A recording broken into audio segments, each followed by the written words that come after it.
We're here to look at the question as to why coal is still part of South Africa's projected future energy mix. But before we get into that discussion, there are just a couple of housekeeping items, and then very importantly, we've been very lucky in that the IAIAsa has made this facility available to us for this discussion at no charge. And just to offer us a word of welcome on behalf of the IAIAsa, I'd like to call on Morgani Samanga, who will officially welcome you all.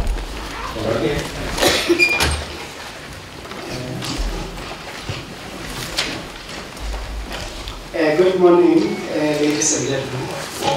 My name, as stated, is Morgani Samanga, and in the bank I'm an environmental specialist.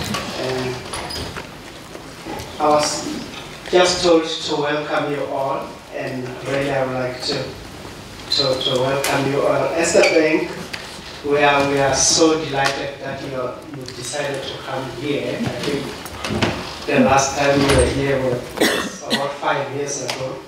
But we're very glad that you decided to come, and you are highly welcome.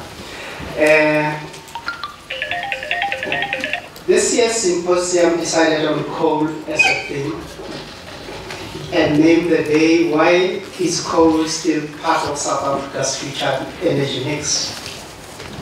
In light of the reality of climate change, this is a difficult topic, and I don't envy the panelists that are here who are going to try to make sense of this. For me, the topic of coal brings back the idea of a typical wicked problem.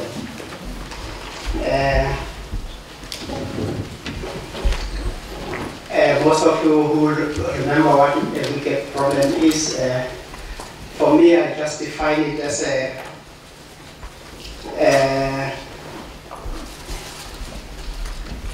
problem-solving process that ends when you run out of resources, such as time, money, or energy, not when some optimal or final or correct solution emerges. So the discussion we're going to have today, I don't know if it will bring any solution to our climate change problems as well. There was a Canadian dog educator who later became what is known as a ecologist. His name was Lawrence Johnston Peter. I don't know how many of you know of what is called the Peter Principle. It is used usually in management. But he had a quote about wicked problems, and he said, "Some problems are so complex that you have to be highly intelligent and well-informed just to be undecided about." He was quite a crazy guy, but for those who don't really know the Peter Principle, it says, in a hierarchy, every employee tends to rise to this level of incompetence. In time, every post tends to be occupied by an employee who is so incompetent to carry out its duties. Employees who have not reached their level of incompetence are the ones who are doing the work. So he was quite a crazy guy that we still quote even today. As a bank, recently we had to make a decision of whether we will be funding the coal IPPs, Thabametse and Khanyisa coal power stations. Suffice to say, opinions and discussions are so difficult and so diverse and still ongoing, with no end in sight. But based on this case study within the bank, today's topic couldn't be more apt or more befitting. Maybe a useful a metaphor to help us illuminate and expand on how we see things is a well-known parable, The Blind Man and the Elephant by Godfrey Sage. It was written way back in 1876, but it's more relevant even today. I don't know. I hope all of us know the parable, but because we forget these things, I'll just summarize the parable. The parable takes place in the land of the blind. An unidentified creatures enter the land, and a committee of 6 men is sent to determine what it is. Each blind man approaches the creature, and according to his view, claims the elephant is the first one who touched the side, claims that the elephant is a wall. The other one who touched the tusk says it's a spear. The other one says it's a snake because it touched the trunk. The other one says it's a tree because it touched the knee. And the other one is claiming it's a fan because of its ears. And the last one says it's a rope because of its tail.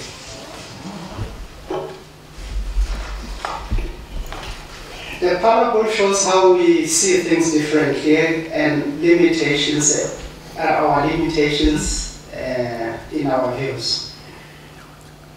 And this parable can be viewed as a reality. The blind men represent the different limited interpretations of reality.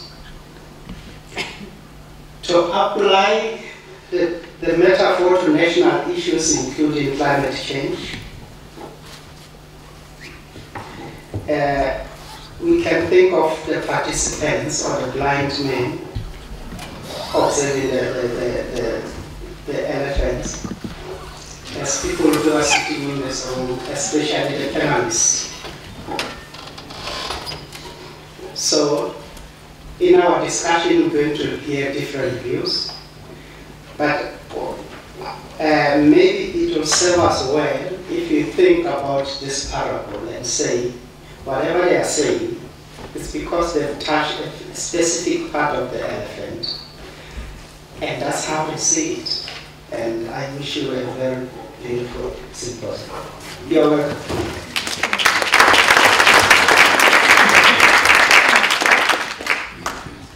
Many thanks indeed, Bongani. I think that was the perfect introduction to the topic, and I think to the nature of the way in which we would like to see this discussion unfold.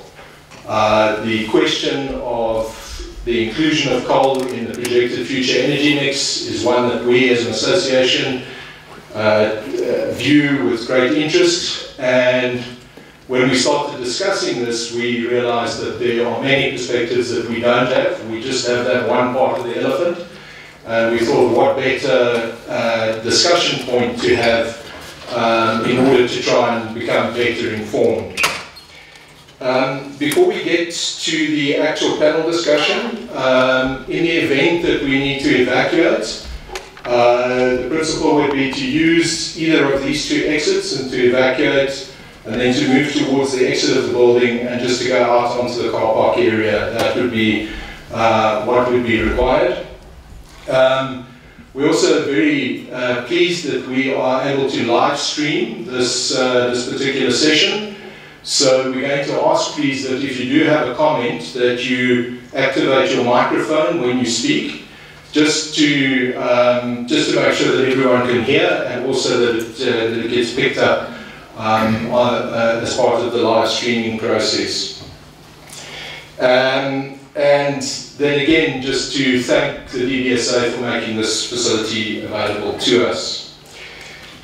So let's get into the discussion then. And I want to start by quoting a proverb that I stumbled across once, and it's an 18th century proverb which says that changes in the weather is the discourse of fools. And of course it reflects on the fact that whenever we get together, when we've got nothing to talk about, then we comment on the weather.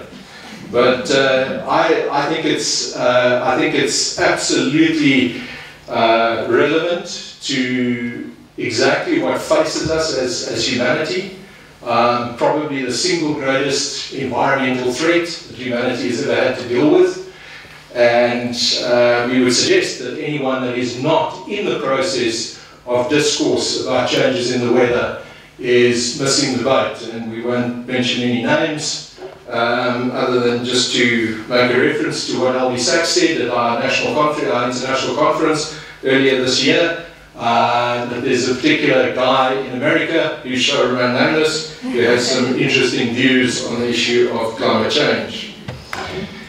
And I guess the real context for this discussion is perhaps best summarized in this particular infographic. It comes from the Climate Action Tracker, which is a consortium of research institutions who basically track where we are likely to end up in terms of climate change as a function of the commitments that have been made by various countries.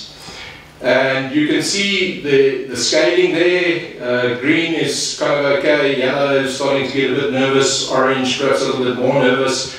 And then moving into that red category is where we start to see some really potentially disastrous consequences. And the globally accepted target is to limit global warming to less, or 2 degrees or less.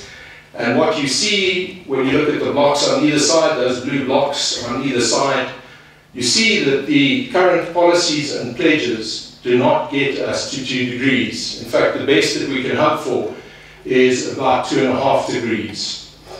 And if you then extend that analysis, obviously, ultimately, where we would want to go is even better than that, to start to return to the kinds of temperatures that have prevailed pre the Industrial Revolution. And then if we have a look at who the main culprits are, we see a global map that is depicted as you see there. The USA, critically insufficient.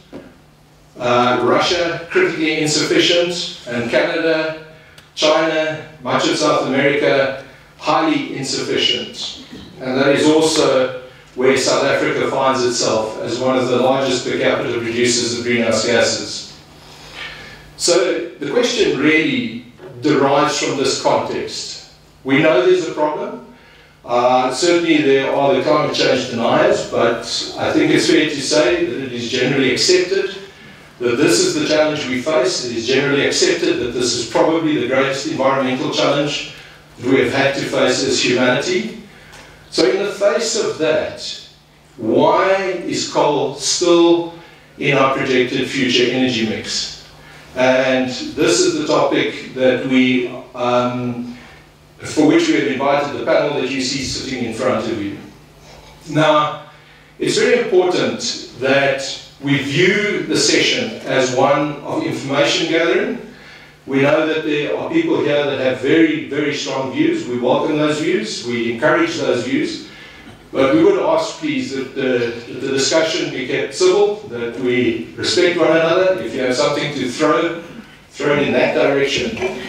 We really are very sincere when we say that this is about exploring the elephant. This is about understanding where our own perspectives take us. And one of the things that's very topical in the news, and I'm very sorry to say it's a function of an advert, but it is this issue of confirmation bias. In other words, we seek out the information that we believe will affirm what we already believe. Okay, so open your minds. We've got an incredible array of speakers here. We have some very senior people that have made their time available. And I'm certainly very much looking forward to the discussion. And the way in which it's going to work is that each of the panelists will be invited to make 3 to 5 key points within a time of 8 to 10 minutes. I will then facilitate a bit of a discussion. I'll pick up on some of the points that are made, where there are contradictions or possible requirements for clarification, and I will tease out some of those issues. And then the floor will be open for your comments, and the panelists will be available to respond to those comments. All right, now, in terms of the order of speakers, because we are all in the environmental game, I'm going to reflect on something that I found absolutely fascinating. I think that the Blue Planet series is just absolutely mind-blowing. If you haven't watched it, do yourselves a favor. There's like a whole new world out there that we know so little about. And one of the great stories that comes from one of Attenborough's documentaries is in fact a little island in the Bahamas where there are hermit crabs. Okay, and there's a scarcity of shells. And these hermit crabs can survive for about 20 minutes outside of those shells. So those shells are absolutely critical to their survival. And what happens is that they grow. And so they grow out of their shells. And so on a day, a shell washes up on the beach. It's an area that has very few shells. And what happens is these hermit crabs all congregate around the shell. And they then arrange themselves in size order from smallest to largest. And on some command, they all move up a size in shell. Absolutely mind-blowing, all right? And this long story to indicate how we're going to select the order in which our speakers speak. So we're going to ask the shortest to speak first. In fairness, she did ask whether ladies could go first, and I said, of course. So I'm going to invite Dr. Christy Langeman to address us first. And Christy is a senior lecturer at the University of Johannesburg. Christy, the floor is yours.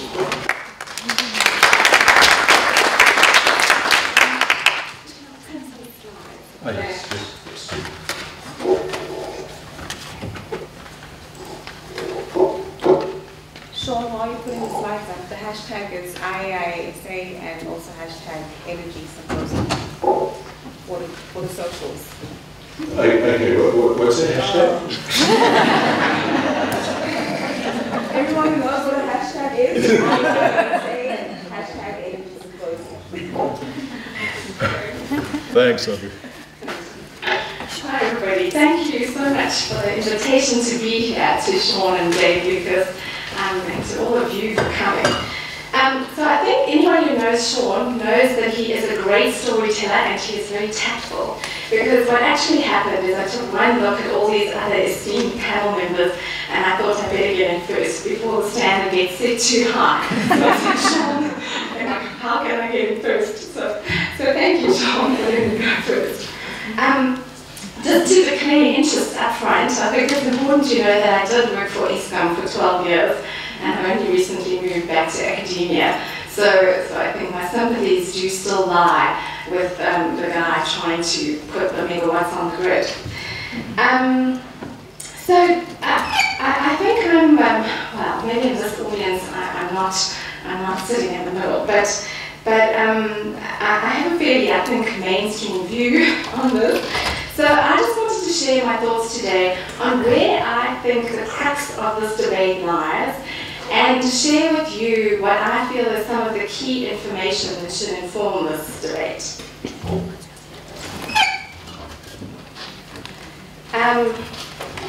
Okay, so for me, for starters, it's always helpful to separate this discussion into a question of building new coal-fired power stations at this point, and whether we, how much we use our existing coal-fired power stations going forwards. And the discussion normally includes Medupi and Kusile, I think the IPP, the coal IPPs that are currently being built as part of the existing fleet.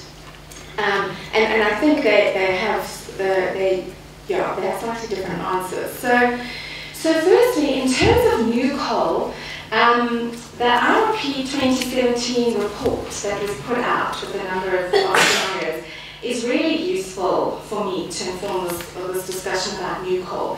So obviously they considered a number of scenarios.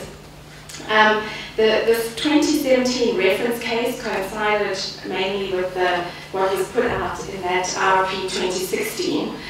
And then they had a different, the low growth case looked at, because I mean there's huge differences in our projected electricity growth path, but so that's a low growth scenario.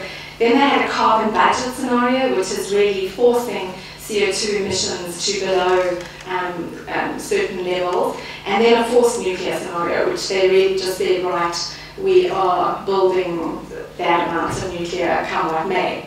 But the interesting one is that optimum plan that I've highlighted in red. And in that plan, they said they're not going to restrict the amount of renewables, of specifically, it turns out to be wind and solar PV, that they put on the grid every year.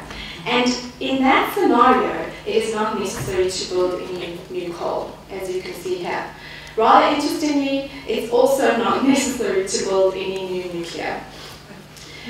So this is what the energy mix looks like in 2050 under these scenarios. There's still some existing coal in 2050, and I'll come back to that.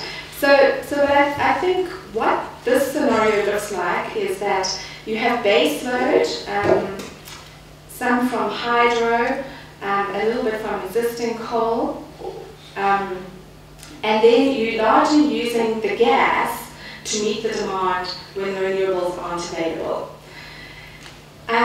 So for me that provides quite a, I think there's quite a compelling argument that we don't need to build any new coal-fired power stations. I think so another key issue here is cost.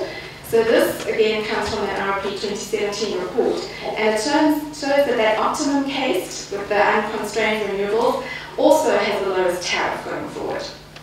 So there's not even a cost requirement to keep building new coal. I think we should note, by the way, that all the scenarios need quite a sharp and steep increase in electricity price in the next few years. To be servicing debt is the main reason for that. So the question of existing coal though is a lot more nuanced for me, and I think this is where the debate really lies, is how quickly do we shut down the existing coal-fired power stations? In all of the scenarios, it shows that the coal power stations that are there run hard all the way until 2050. They are getting shut down though, so I think that optimum case showed about 30,000 megawatts in 2030, which is still a large number of coal-fired power stations, going down to about 10,000 in 2050, which is really Medupi, Kusile, and a few other smaller ones. So even if we're doing that optimum case with the lots of renewables, we're having to run coal-fired power stations.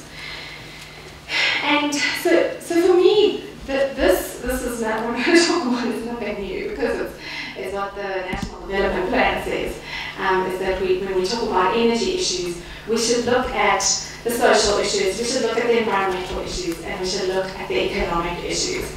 And so I think it's in the tension between these different considerations that provides a reason as to why there is still coal in the IRP. And I think working at IAIAsa, you just feel this tension all the time. You want to reduce the pollution from the coal-fired power stations, but there's simply no money, for example, and we just can't push the tariff up. So it's a very real tension that the people putting the megawatts on the grid sit with.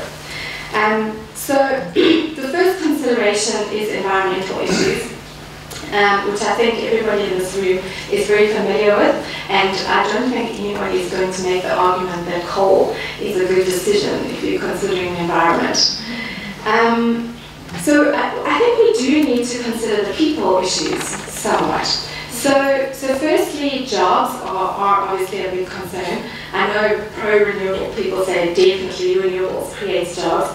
I tried to look at some of the literature from around the world, and it looks like in some parts of the world, in the US for example, a lot of jobs are created when you move to solar. Spain was finding job losses, so I think we need some good studies done in the South African environment on what the net impact of an energy transition is going to be on jobs.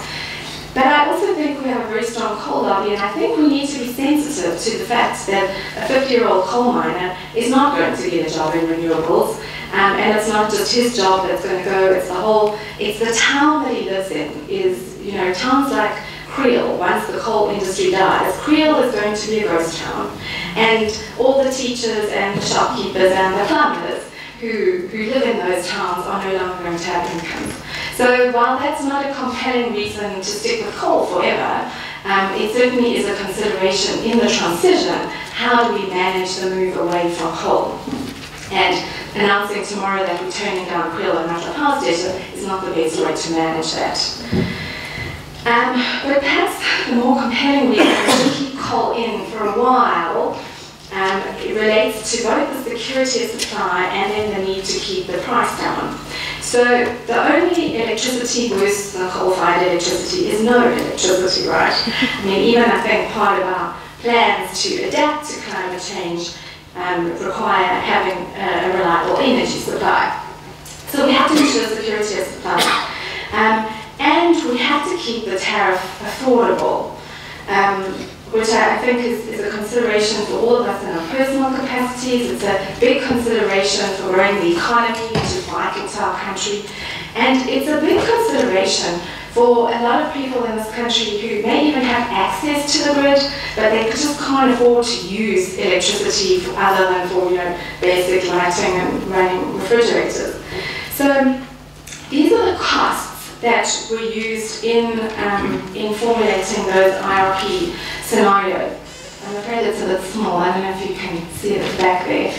And I understand that they were put together by the United States EPRI, Electric Power Research Institute. So it's not South Africans with an agenda. They were put together in 2015 though, so there have been some changes since then. But I think the important thing to point out is that for starters, wind is now the cheapest thing to build, and coal is kind of close second. PV is also just behind there. But so basically renewables, especially wind and PV, are a given.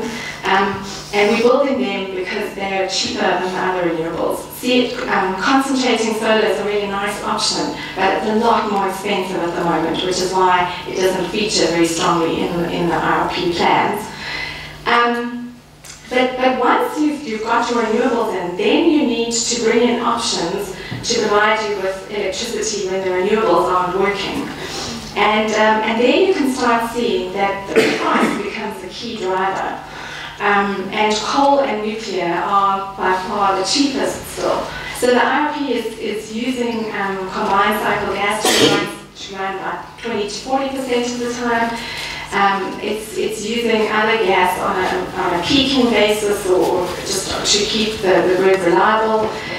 And then things like batteries, which are great, which hopefully will come into play in future, are a lot more expensive. They're about 10 times more expensive than coal. Those costs will come down. But I think that's why at the moment they're not in there.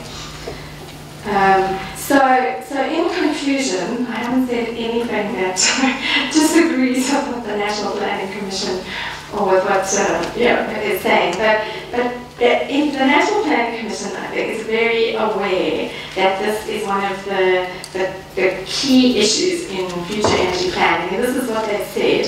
And they talk about a just energy transition for South Africa, and I really like that phrase. I think obviously environmental climate change issues are a key element of this just energy transition. I think we need to think about the people involved, the people who will lose their jobs through the process, and I think we need to think also about the need to keep a relatively affordable electricity price, and then find the best solution that manages all of that going forward.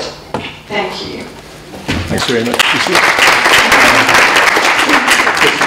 So just before you sit down, won't you just, on the off chance that people are not familiar with IRP, won't you just quickly explain what the IRP is? I think there's going to be frequent references to IRP, and there may be some people who don't know what it is. Okay, so panel members are welcome to jump in if I don't do a good enough explanation. So the integrated resource planning is the process that is headed by the Department of Energy to plan the future energy mix for the country.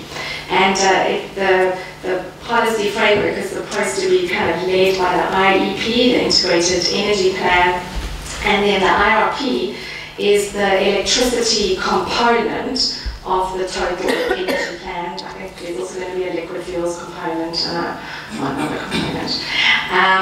But really what the IRP does is looks at a bunch of scenarios, it considers all the issues that should inform our energy planning. For example, the need to reduce CO2 emissions is in there very clearly. It includes externalities due to air pollution emissions.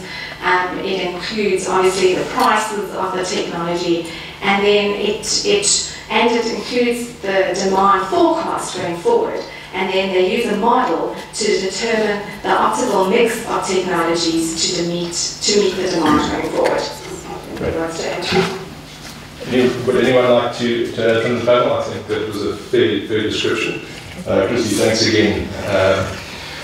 All right, so now that I need to prove that I'm not heightist, and so I'm going to ask Dr. Brian North to be the next speaker, please. And Brian is research group leader for cleaner energy technology at the CSR. Brian, the floor is yours.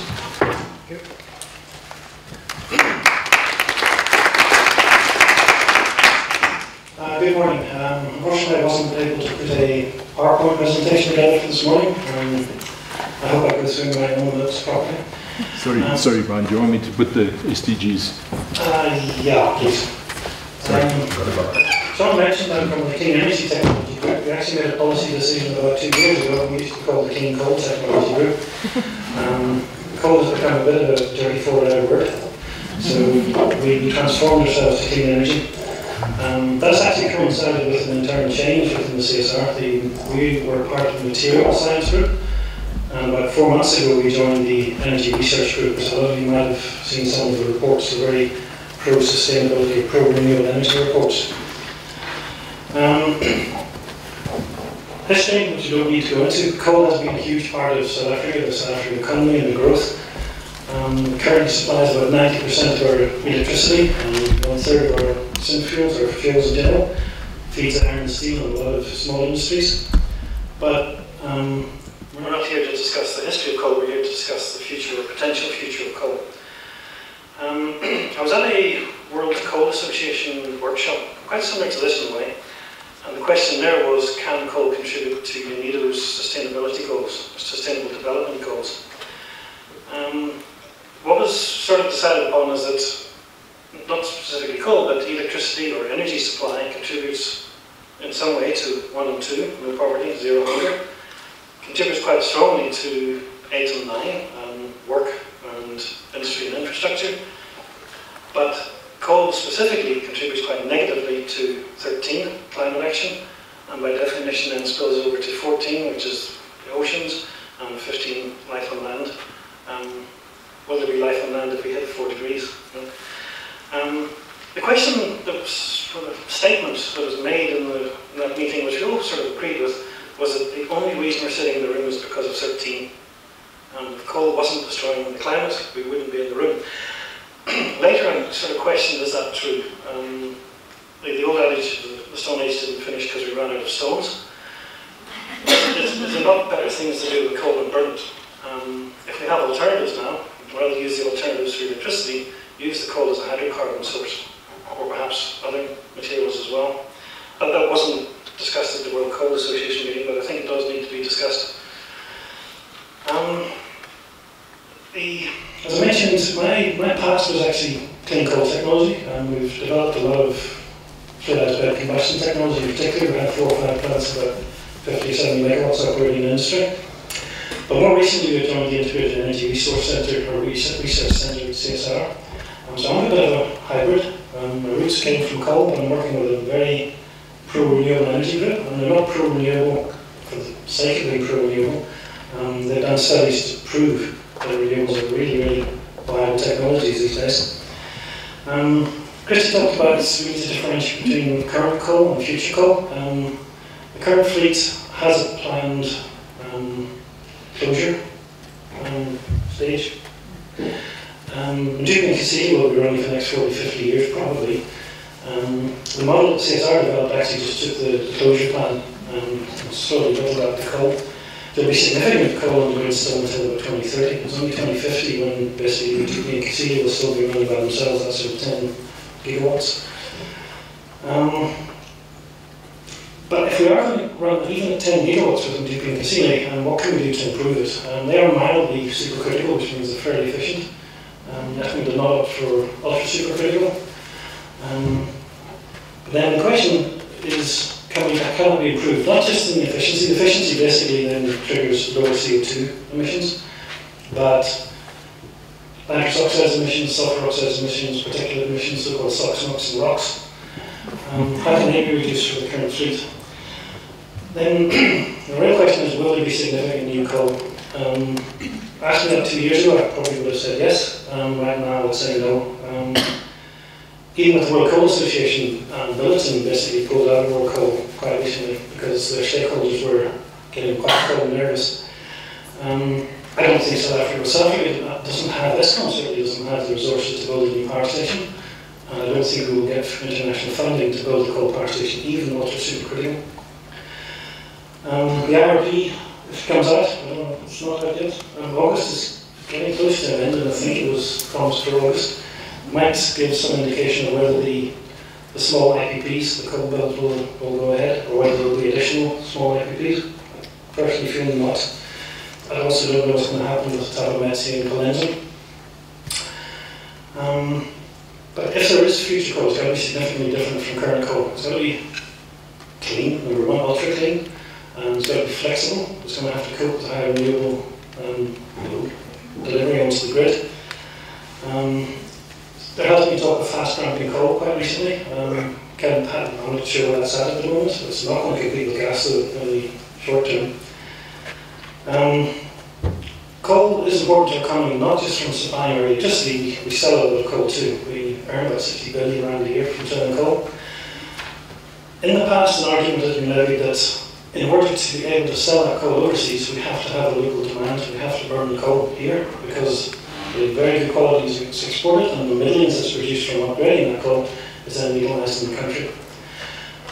That logic has kind of partly fallen well and largely fallen away recently for two reasons. One is ESCOM and others are paying close to export parity price for the coal in South Africa, and the international market is willing to accept much lower rates of coal. India is taking some of the stuff at ESCOM and trying to burn it more than 16, 17 megajoules.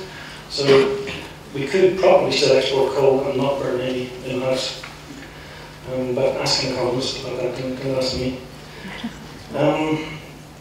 The main features I see of future coal, should there be any, and it's not just the coal utilization. We at CSR developed a definition for clean coal which covered the exploration, the mining, the beneficiation, utilization, which is where we mostly focus, and then even residue treatment or residue handling.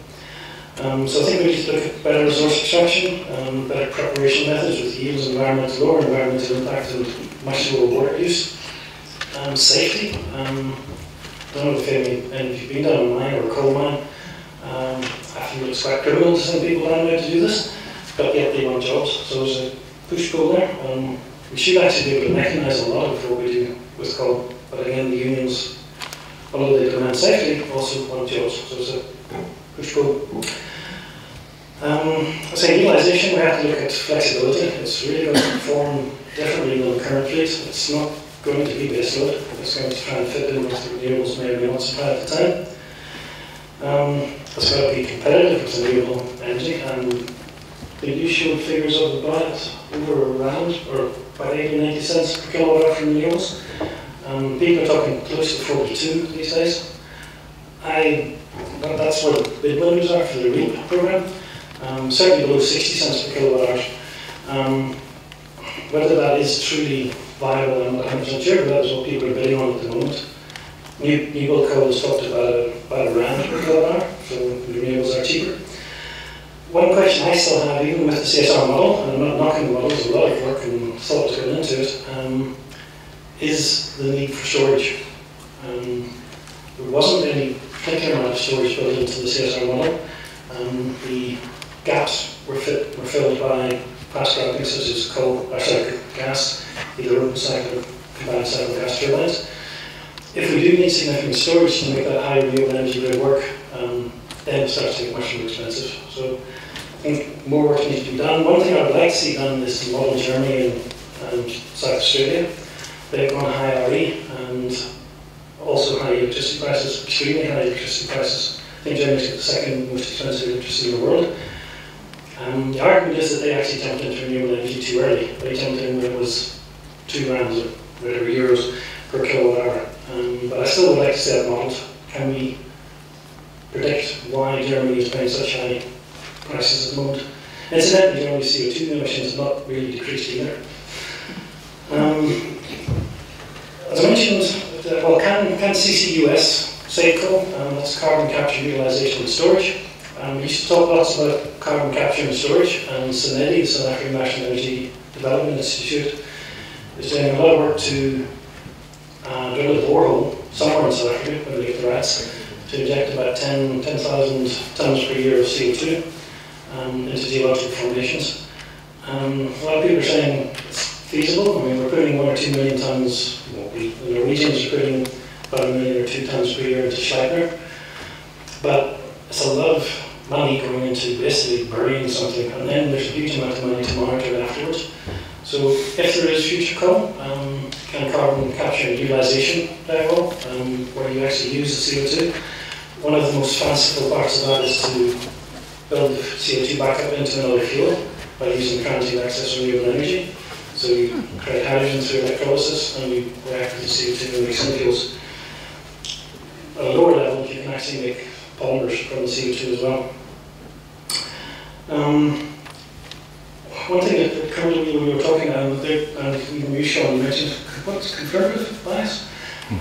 We all try, scientists do try to be rational, but we all have some kind of built-in bias. So the only way you can actually be sure of where you're going is to listen to people like us and decide what is the truth. Again, unfortunately, your filters will filter out the stuff that you don't like and take in the stuff that you do like. So what I can say is the more you listen to, the better. And I say that there's some very good forums. The World Coal Association, this is an excellent organisation. They're not pro-coal. They do represent the coal, international coal body, but they provide rational information. Locally, the Fossil Fuel Foundation is a similar organisation, probably more pro-coal than the WCA. So I think future quality is very much in the air at the moment. I'm a firm believer in global warming. In some ways, I'm a little bit of a misfit. I'm actually in the Fossil Fuel Foundation. But I still believe South Africa needs to develop. And it's you showed a graphic which is similar to what's called the energy trilemma. And one of the corners of that is affordability. And there's equity as well. If coal is the cheapest solution for South Africa, can we afford to ignore it? Can we afford to go expensive when we're struggling to afford electricity as it is? We don't want to introduce energy poverty in South Africa. So it needs a lot more modelling than is being done at the moment. I'm very scared that South Africa embarks on any future energy trajectory that hasn't been fully thought out. High nuclear build is one possibility that needs to be thought through clearly. It's very low CO2. But high renewables could be a dangerous trajectory if we don't fully understand the implications on the stability of the grid. Coal is almost by definition dangerous at the moment, so we need to understand the whole scenario better. Thank you. Thank you very much.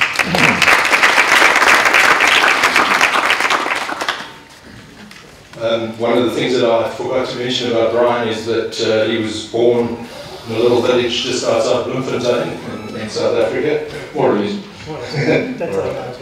Okay, so I have no doubt that in terms of the first 2 presentations, there have been a couple of observations made that some of our speakers are relishing taking on.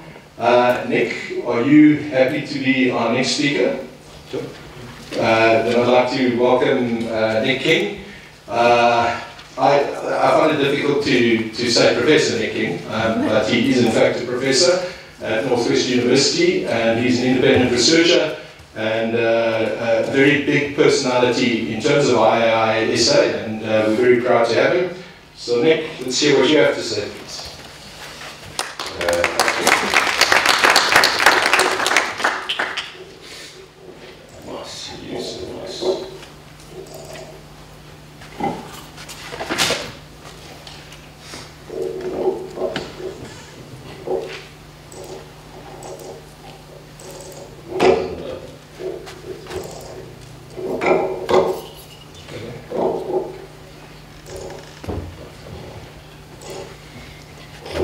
We nearly called you Abu.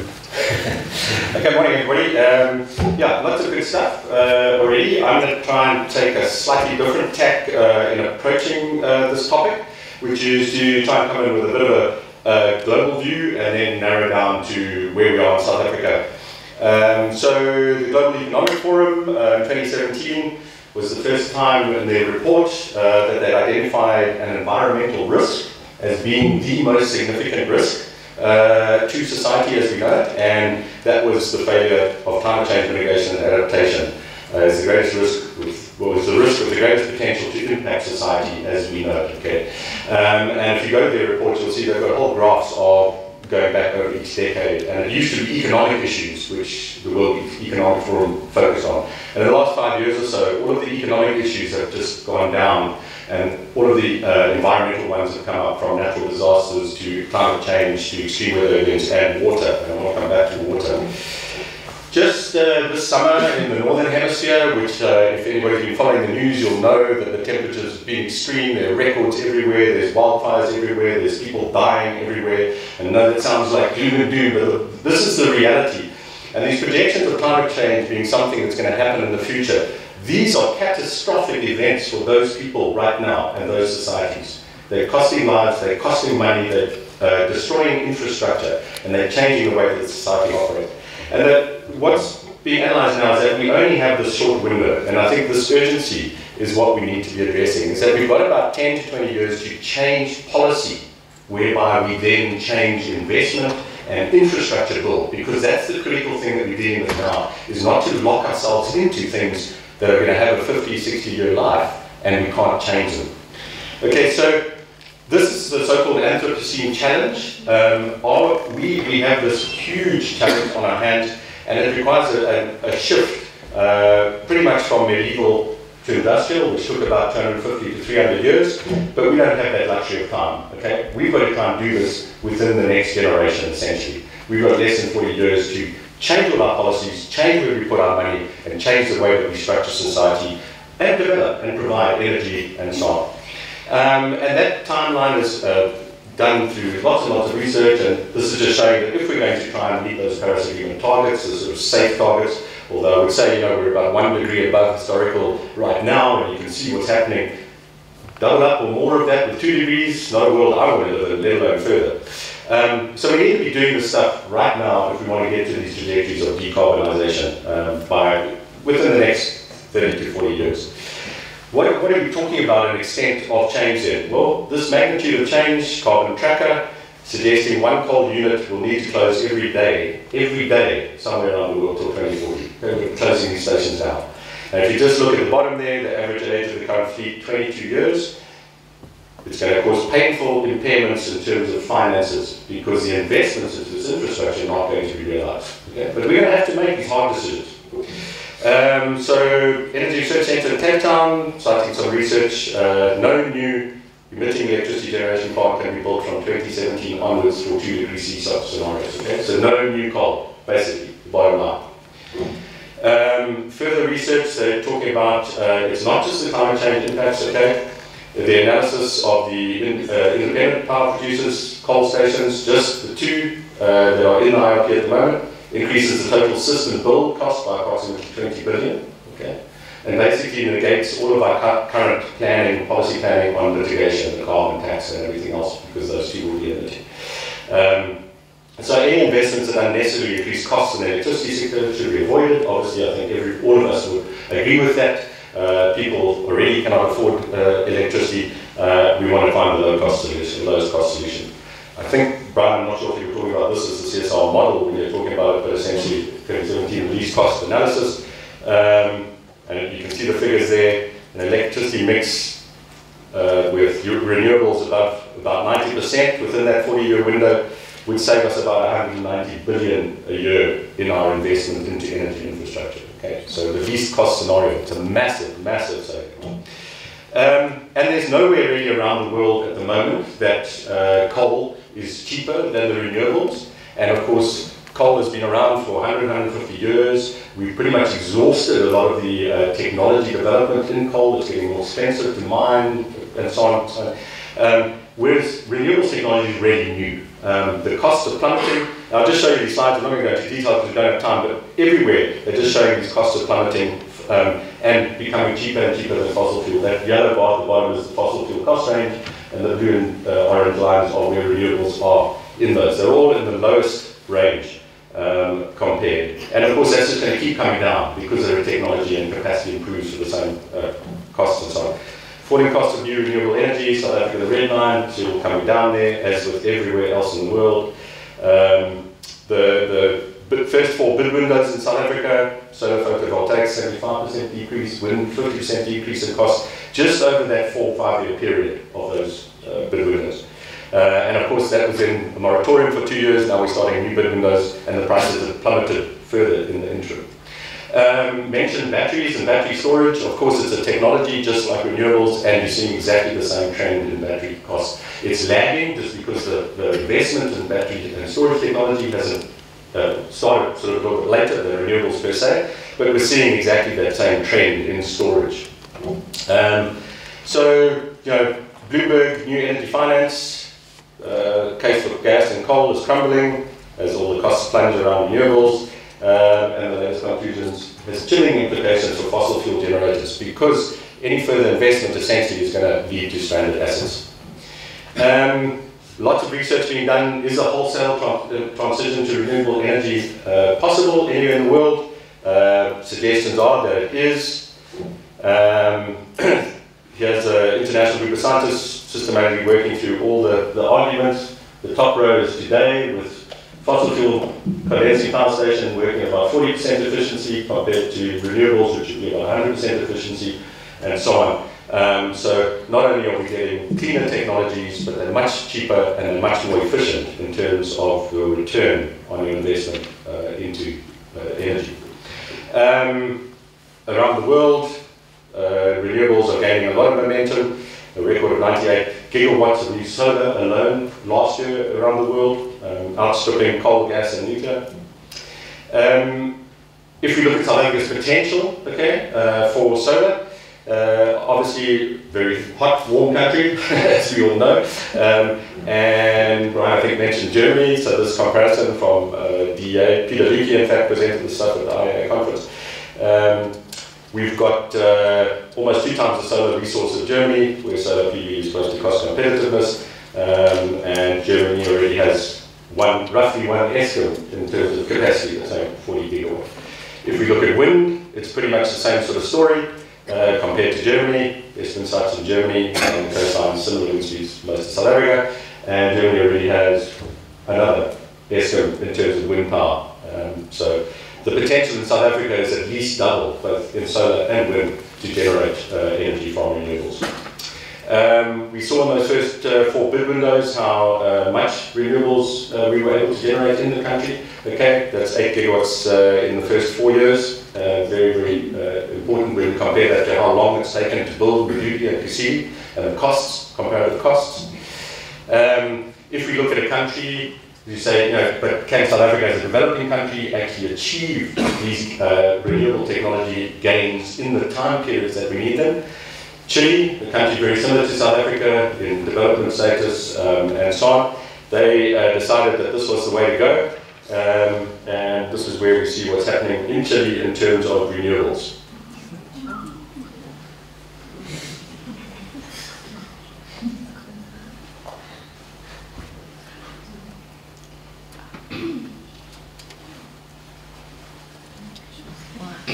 Okay. 13 gigs. That's more than the Medupi and Kasili and the IBQ New Coal, and even coal-free potentially, which I firmly believe is off the table these days. So it is possible. It doesn't have to be a developed country per se that has the investment. The technologies are there. They're getting cheaper. This is where we're talking about a change in policy and regulations and how we're going to get our investments in place. And then I just want to move on from that to say, we're actually an energy-rich country. We have numerous energy sources. We've got coal, we've got hydro, we've got wind, we've got solar, we tend to have wave, etc. We're a water-scarce country. So when we choose energy sources, we have to choose those that are the most water efficient. So this, that little line there says, estimated current water usage, including groundwater, exceeds available developed safe yields, baseline year 2013. Basically, we've oversubscribed our water in the country. And if anybody else lives in Cape Town, I'm quite tired of showering in my bucket. It's getting a little tedious.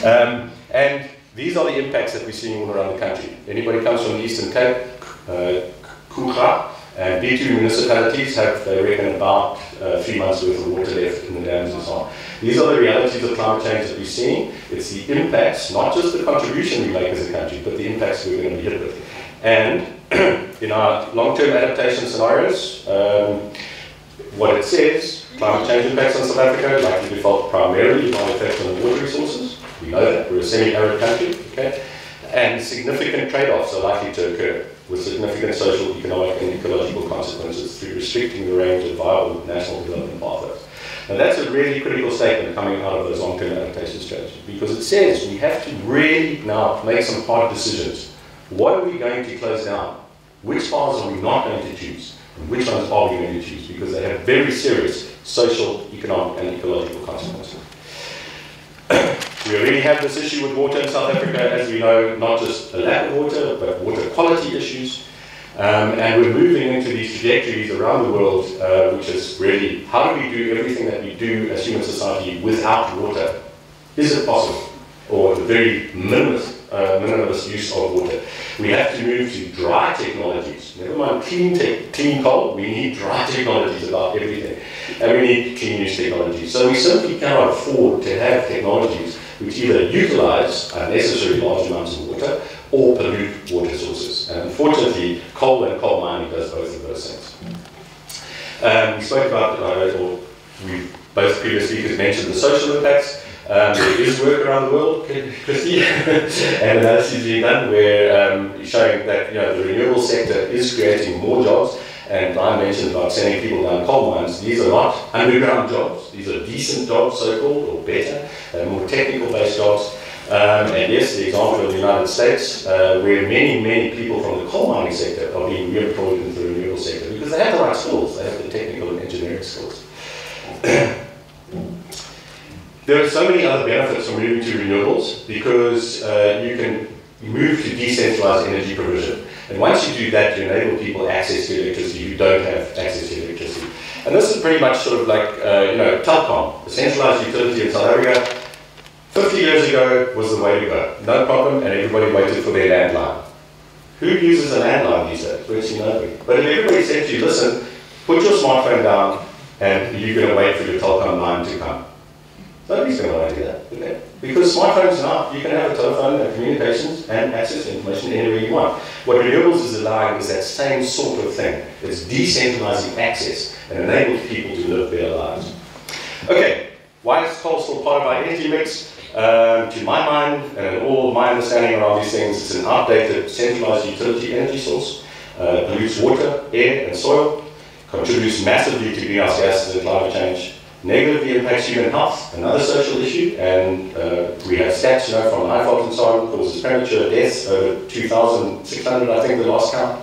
It's a sunset sector in shedding jobs, okay, as many mining sectors are. It's increasingly expensive, requires massive long-term infrastructure build investment, and many of these are likely to become stranded assets because they won't see out their lives. Coal-fired power station, about 50-year lifespan. Renewables costs are really competitive and increasingly declining. The energy source is infinite and free. Sun every day, wind every day and night. Renewable energy is a growing sector, it's expanding jobs everywhere, but it's coming on board. As with all technology changes, if you were the guy who made carriages or were the farrier for cart horses, when the internal combustion engine came along, I'm sorry, you went out of business. You either learned how to work as a mechanic or you went out of business. And that's what technology does. Okay? Renewable energy has no negative impacts on water. The critical issue I was talking about for South Africa, air, soil health. And at that point, we're an energy-rich but water-scarce country. So, very fast, I'm afraid. What is needed? The new up-to-date IRP, and building on the 2017 one. We're waiting on the new one right now. To my mind, it's got to have an overall prioritization of our scarce water resources by low-cost energy options. A managed just transition, heard of that, to a zero to lowest possible carbon future. How do we ensure that coal miners and people working in the coal sector are not the losers in this transition? We need to prioritize their future in this transition. A firm trajectory of dates and targets for all of this. No new coal build in that IRP, and a commitment to phasing out of existing coal as soon as possible. Thanks very much.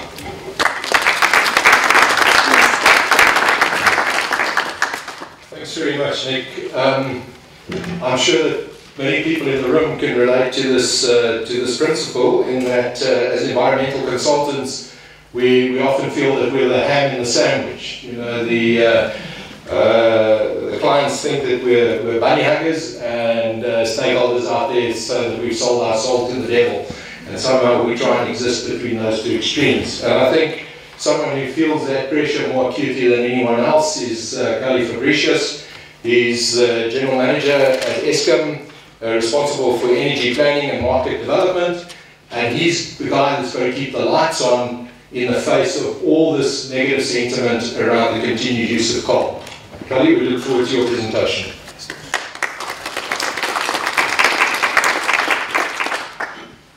Good morning. Thank you for allowing me to speak to you. I've learned from the politicians never to put things on paper, no presentations, so I can always deny that. I have two jobs. One is energy planning, and the other one is IPPs, renewables. So I'm a bit of a schizophrenic person, therefore. But in my role as energy planner, I do not allow myself or my team to have any bias towards any technology for whatever reason. If you are a strong proponent for nuclear, then I don't want you on my team. If you're a strong proponent for coal, then not there in the same renewables. So I have raised to my level of incompetence, as I said. So my job is mostly to make sure people do things scientifically and from an engineering point of view correctly. So we look at numbers when we do these things. And that is important for a planner, and it's about the numbers, so that we can defend what we say from a numerical point of view, not from an emotional point of view. So the issues that we normally look at are the cost. People have spoken about the cost of the different technologies.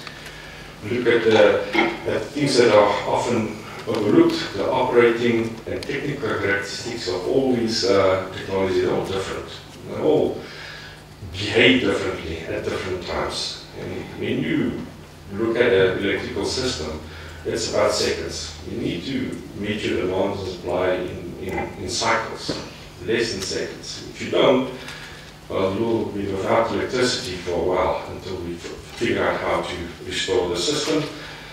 You've seen it with our, when we interrupt you for whatever reason, likely because of the strikes and the issues that we had on the system, we shed parts of our demand so that we can meet whatever is left. Because we have to do that, otherwise we'll have to on the system. But we look at lead times of plants, how long it will take to do things. We try to look at the risk of doing these things.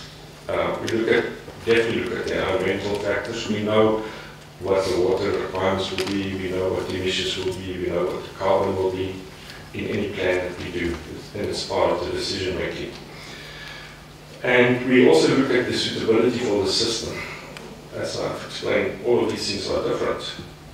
You cannot, PV may now be the cheapest renewable that we have, But you can't just build PV, otherwise at night you won't have electricity. So you have to add things. And that is part of the problem. If it's a problem, you decide what to add to whatever you build. If you, in the old days, it was really simple. You build coal, and then maybe you'll build a pump storage, and then coal. And perhaps a nuclear, if you of the old guard from the previous regime, you'll maybe build nuclear. Those things have changed dramatically, and it made planning really, really difficult to do. Your assumptions are changing all the time. So now, in the old days, we didn't worry about learning curves. Now we worry about learning curves. We did that, we moved it to 2010, we had to estimate what will happen with PV and wind and CSP prices and so forth. And will it make sense in 10 years' time to have these things from a price-only point of view, a cost-only point of view, or will it never be economic? You've seen the outcome of RP 2010, it wasn't economic. Luckily there was foresight from policy and things were forced in. The PV and the wind and the CSP that you see today was not economic at the time. But you looked at the learning curves and you said, let us gamble that it will be economic. And now it is. Not in between the 4 yet, but if we ever do it between the 5, I'm pretty sure that the prices will be below 62 cents, as we have seen from work done by the IPP office. Alright, so, but planner on its own, looking for an optimal solution, least cost, that's what drives it. You get the policy that government does.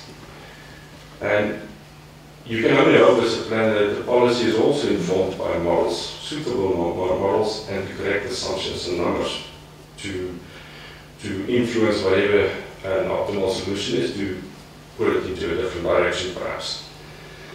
Coal, which is what we're discussing today, luckily not nuclear. The previous Christie has specifically said, and Brian has said, that coal is here. And it's 75–80% of our current mix in South Africa, not only Eskom. Sasol has some, and other industrial people have coal-fired generation that they use daily. So it is here. The question is how long. Now, even if you look at Mpimpi Suli, we normally use a life of plant of 50 years. Even if you do a 30-year life of plant from Mpimpi Suli, they're still here in 2050. It's going to cost the consumer of South Africa 200 plus per station, I think. People may have a different opinion, but I think it's going to cost an order of 400 billion rand to complete with Mpimpi and Suli. Those things are payable by either the consumer or the taxpayer. And in the end, it's you that pays it. So very difficult to just get rid of these things from a financial and economic point of view. And people need to remember that. But there are older stations that also have 50-year lives, and you can perhaps think about decommissioning them earlier. And maybe it will be forced upon us due to other reasons than life of plant. Now, we have enough coal. That is clear, everybody knows it. But access to this coal is becoming more and more of a problem to Eskom. Except for people now selling it overseas, the coal that we used to get. The environmental issues around it and other issues around it is making access to coal, I think, more difficult than it used to be, and I think that difficulty will increase over time. And part of the problem is the lack of investments that was in the coal industry over the past 10 years. Eskom didn't invest in the cost-plus mines. Nobody else seemed to have had an interest in doing it for various other reasons. And therefore, just from that point of view, you start to put a question mark on whether coal will be a choice for us, even a choice for us in the future. We've seen the cost of coal it's 3 times more than we used in IRP 2010. But an assumption that you will now make if you do an IRP, it will cost you, will put a cost in that's 3 times more than you did in IRP 2010. And if you look at the spot market, it's even drifting higher and higher all the time. It is therefore clear that there's a cost pressure on the coal that you use for generation, at least in Eskom, from the industry that is not what it used to be. Now, coal-fired generation in Eskom has been implemented with a fair amount of flexibility. Flexibility has been mentioned by previous speakers, and you should not underestimate in the new world that we will live in the importance of flexibility. In the old days it was easy. We built coal-fired stations and a couple of pump storages, and it was good enough to meet supply and demand. But we have a large penetration of renewables. This flexibility that you used to get from the coal-fired stations is just not enough. So now you need to look at other alternatives. And this is one of the issues that Eskom has put forward with the regulator at the public hearing on the coal IPPs that are being proposed, is this lack of flexibility for various reasons in the contract. It's a 30-year thing, so it will also be with you in 2050. And the risk is really on the system and on the system operator to try to make it work. Eskom's position was that that's not acceptable to us. It wasn't about whether we need it or not, it was about that cost is not acceptable to us. We didn't go into the environmental impacts. I mean, other people did that, so it wasn't necessary for us. Now, coal-fired generation, the bigger the better, the cheaper on an average unit cost basis, as long as you use it a lot. The moment you start using it less, that doesn't make sense anymore. But that requires lumpy investments and time. And in the world that we live in, making lumpy investments over a long period doesn't make sense anymore. Everything changes too quickly. So if we build these kinds of technologies, we need to do it small, such as IPPs, and we need to be able to do it very quickly. Now, coal doesn't really lead it to that because of you guys putting all sorts of obstacles in the way of getting licenses, environmental licenses, water licenses, and things like that, which is important. I'm not, it's just a joke on my side to say because of you. The policies and the laws are there to make sure that what we do for South Africa is the correct thing. But it's not only putting the generator there, it's about the mine. These days it's about limestone, and then importantly it's about water. All those things takes time, and there's all sorts of obstacles in this way. So to do a coal-fired power station takes a lot of time now, and it's full of risk, and you may not get the technology or the plant on in the time that you want it on, which is from a system point of view a risk. Technologies are developing very, very quickly, and the costs are coming down. The cost of PV is now a third of what we estimated to be in 2010. Everybody said it, it's fact. But coal, and the cost of both the technology and the cost of the fuel itself, or coal itself, is just going up and up and up. So clearly at some point there will be a crossover, and when that happens, there's no case for it to be made for coal anymore, except it's from a policy point of view in terms of jobs or using the resource that you have. The environmental impacts of coal-fired generation is, everybody knows what it is, and I think it's been more and more appreciated by everybody, including planners that's trying to be unbiased. I drive to the park since I was a youngster once a year. The M4 is a disaster. If you look at what's happening with the coal industry next to the road, it's tragic. But I'm unbiased. No, and the transport issues are becoming more and more of an issue. Because we've moved away from this cost-plus mines, which was really, right next to the power station, transport was never an issue. Now, transport is an issue. And these things are not included in the models that people like me do, but we have to do that. We have started to include other externalities, emissions and those kind of things into it, but there are additional externalities that are not yet there. And all of these things will just increase the cost of coal, or the assumption that you made about the cost of coal in the models that you use. So there's a system view which is important from the day-to-day operation and second operations of a power station. And that you need to resolve. So you need to match this demand and supply somehow on a second-to-second basis. And although you may find that renewable energy may be the cheapest resource there is, it may not fit the demand profiles that you have. And then you need to find other technologies. For the IRP 17, we looked at batteries. It was 2 years ago, and the learning curves were not there. I think it is there now, so if you redo an IRP, perhaps you will do a lot of batteries now. So you choose gas. Gas has all sorts of side issues. We don't have a gas industry in South Africa. You need volumes, large investments, and all of that is paid well by somebody. So from the assumptions that you've made, you match renewables and gas, and your system will work. But if you look at the wider economic implications of that, the balance of payments, the exposure to foreign markets, market prices, and exchange rates, I mean, you've seen what happened to exchange rates just over the past few weeks, you will have to think again. And then technologies like batteries make sense. But it's here that from a planning point of view and from a system operator point of view, that coal maybe has a role to play. It depends.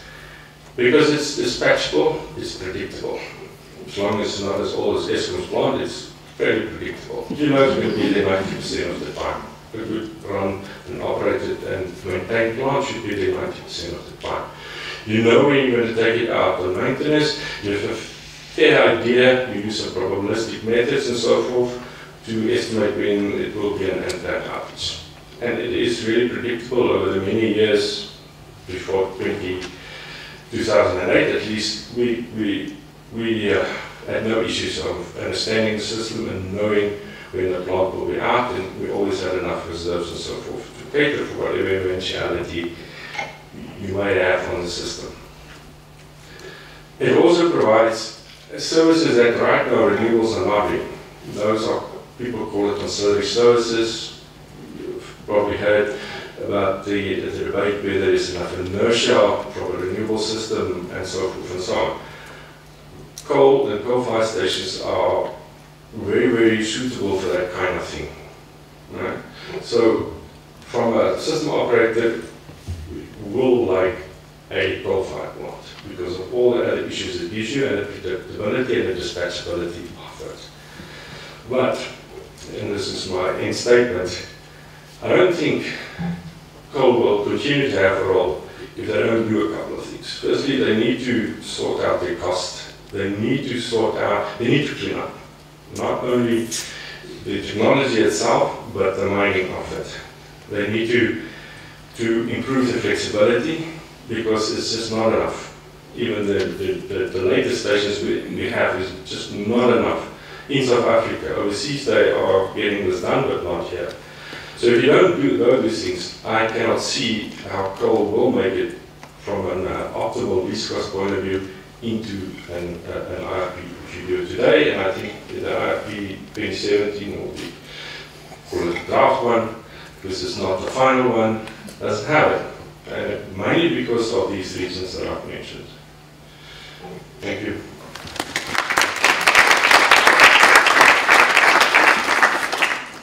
Thank you very much, Kali.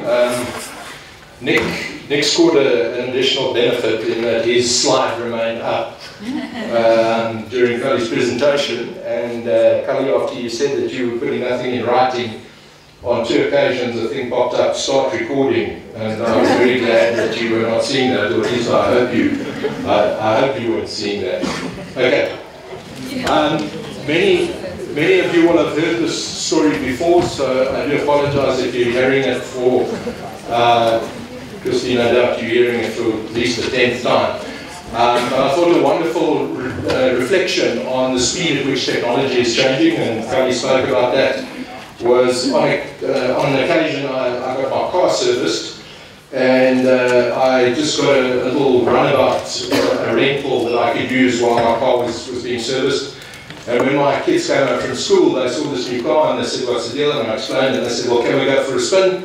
And I said, "Yeah, sure, jump in." And I got in and I heard the one say to the other, "Yes, check these cool things for opening windows." Right. So I think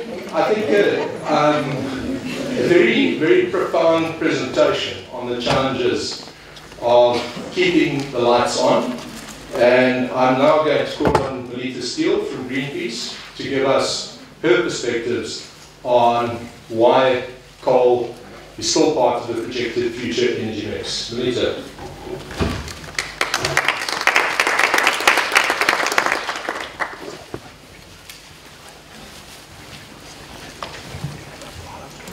Thanks, Sean.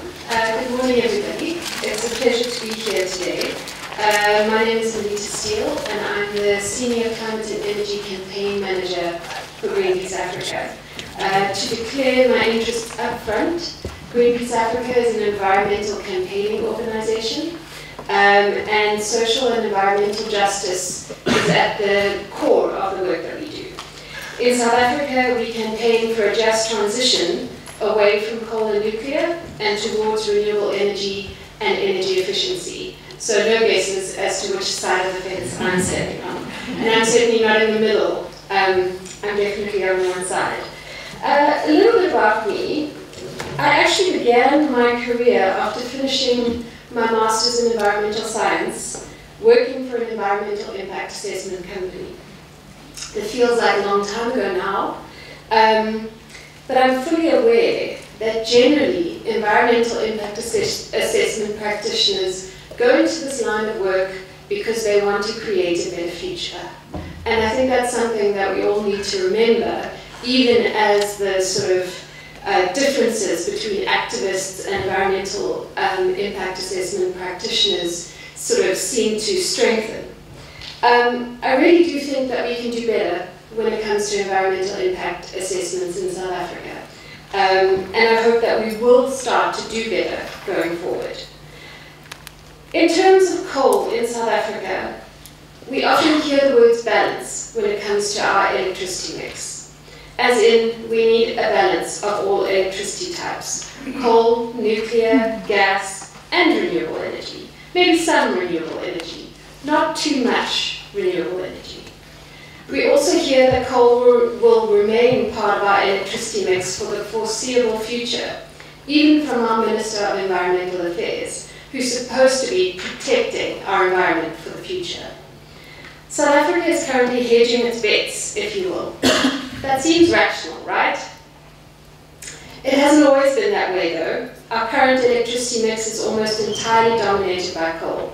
And 10 years ago, this was to the exclusion of almost anything else, other than nuclear.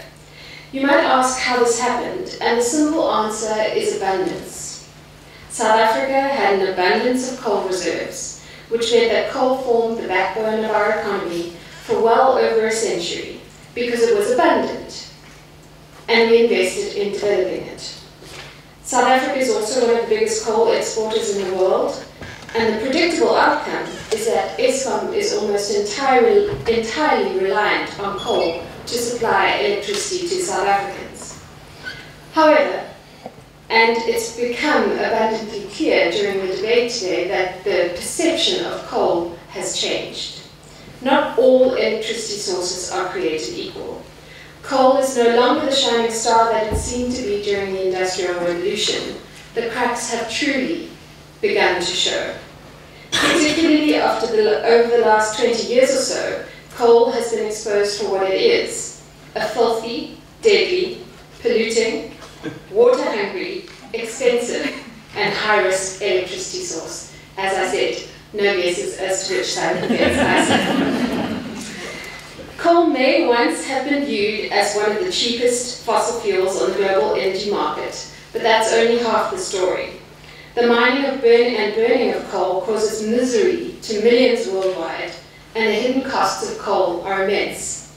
Coal can no longer be viewed as cheap, not in comparison to renewable energy, and not when we take into account negative externalities. Coal disrupts ecosystems and contaminates water supplies. It emits other greenhouse gases like nitrogen oxide and methane, as well as black carbon and toxic and very scary sounding chemicals like mercury and arsenic. Leaking waste ruins fish stocks in agriculture and thus livelihoods, and directly contributes to health problems like black lung disease, and may actually cause death. The people most likely to be affected by these impacts are usually the world's poorest. The true cost of coal is literally death and destruction at every step. And we're not retaining our reliance on coal for rational reasons, but because vested interests continue to push for coal. We know coal, we understand coal, we've done coal for more than a century. But just because you've always done something doesn't mean you should continue to do it. An example of the life and death impacts of coal is Eskom's previous application to postpone compliance with minimum emission standards. Our research at the time, and this was in around 2012, indicated that complying with the pollution standards would prevent 20,000 premature deaths, and not complying would grant them. Eskom's application was eventually granted, and this year they're starting a new one. According to Jim Hansen, who used to be the director of NASA, the single greatest threat to the climate comes from burning coal. There is a clear scientific consensus that burning coal is driving climate change, which is the biggest existential threat facing humanity. If it continues unabated, it could well make the planet uninhabitable. And in fact, this comes close to home. So there has been a lot of talk about climate change, and I think there is an acceptance about climate change. But the realities of climate change is that the latest research, which was released just a few weeks ago, indicates that climate change tripled the likelihood of the drought that pushed Cape Town to the brink of day zero, the worst drought in the area since the beginning of the 20th century. Climate change has real-life consequences for us already, and it's only likely to get worse. In June 2015, Pope Francis warned of unprecedented destruction of ecosystems and serious consequences for all of us if humanity fails to act on climate change. He later said that climate change is a problem which can no longer be left to a future generation. This is something we have to deal with. We cannot leave this for our children. Today's reality is that global average temperatures were 1.1 degrees Celsius above pre-industrial temperatures last year, and 5 of the warmest years on record have occurred since 2010. We're no longer on the edge of climate change, we're living it. This is now our moment of truth. And the brutal truth is that we're far off track from achieving the goals of the Paris Agreement, and instead are hurtling towards a 3-degree world or worse.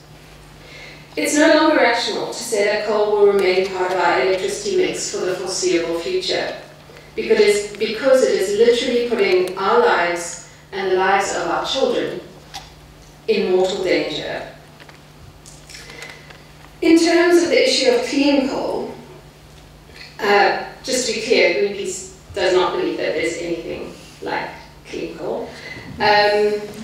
Coal is dirty. So, around the issue of clean coal, the coal industry knows that they're under threat. Several years ago, the industry began a major public relations offensive, and central to this was the claim that we needn't worry about climate-damaging emissions of coal, because a technological fix was in the making. The promise of carbon capture and storage, a technology which would involve capturing carbon emissions from power stations and burying them underground, began to be used as a smokescreen to justify the building of new coal-fired power plants, which in reality were as dirty as ever. You'd be pleased to know that both Kusile and Medupi, in theory, would be carbon capture and storage ready if carbon capture and storage actually ever materialized. Carbon capture and storage technology won't be ready at a commercial scale for years, maybe even decades, and we still don't really know if carbon capture and storage will ever be safe, affordable, and viable. So it would be wrong to rely on this kind of technology to save the climate. In the meantime, coal plants continue to pump out vast amounts of climate-damaging greenhouse gas emissions. Coal is dirty, and at the moment there's simply no way to extract or burn coal without polluting our air and water and threatening human health. In terms of coal and water, I think Professor King spoke quite clearly about the relationship between coal and water. But as far as Greenpeace is concerned, coal and water simply don't mix. Not only does coal power drive climate change, but it also uses up a huge chunk of our scarce water. So water that we could be using for the people of South Africa will instead be used to feed coal plants. An example of this is that Eskom uses 10,000 litres of water per second to keep their coal-fired power stations running. The bottom line is that coal power is an extremely bad choice in the context of climate change, and an even worse choice in the context of water scarcity. Even if we were to completely ignore the effect that coal power will have on the climate, its impacts on our water situation are serious enough to warrant a complete overhaul of our energy system. So you might ask, if coal has become the clear villain of my story, what is the solution? Well, interestingly enough, it's abundance once again. But this time, it's an abundance of renewable energy. South Africa has some of the best renewable resources in the world, particularly when it comes to wind and solar. Up until about 10 years ago, there was just about no renewable energy in the grid. Professor King showed that really amazing graph of what's happening in Chile in terms of renewable energy, and that's what's possible. But it's only possible if you allow it to be possible, if you remove the barriers, if you create the right incentives. South Africa has an abundance of renewable energy potential. What we now need to do is put that into action. Renewable energy doesn't come with the negative side effects of coal, it doesn't damage people's health, and it doesn't burn up our rivers to produce electricity. It also doesn't condemn us all to an uninhabitable planet. In 2015, even before the Paris Agreement was signed, Cristina Figueres, the former executive director of the United Nations Framework Convention on Climate Change, warned that the science is clear and there is no space for new coal. But almost 3 years later, South Africa is persisting with plans to expand coal in the country. Two of the biggest coal-fired power stations in the world, Medupi and Kusile, they're literally going to be in the top 5 biggest coal-fired power stations in the world, are currently under construction by Eskom, with new private coal-fired power stations like Tabametsi, Lenzo, and Khanyisa also on the cards. It's a lot of coal. Greenpeace Africa believes that human rights, specifically the right to a healthy environment and to water, are as important as economic cost when planning South Africa's energy future. Any plans involving coal must adequately take into account the negative externalities associated with it. There is no question that new build solar and wind energy are cheaper than coal. I'm not the first person to tell you that this morning. The real question is, why would we choose electricity types that are unaffordable? We do not need balance in our electricity mix, and we definitely don't need to hedge our bets. We need to be clear about the opportunities offered by renewable energy, and we need to invest in it heavily. In fact, we should be aiming for a 100% renewable energy-powered world. Climate change is a global problem that requires local action, which cannot be delayed for decades. We have a responsibility to act with urgency and the opportunity to create a better, more just future while doing it. If we don't act now, we really risk being left in the dust, and the dusk. Greenpeace Africa believes that it is completely irrational to plan, commission, or build any new coal-fired power stations. And current coal-fired power stations, which are extremely old, and therefore extremely polluting and inefficient, should be retired at the end of their lifespan, if not earlier, and there should be no extensions to their lifespans. In fact, we believe that the last 2 units of Priscilla should be cancelled.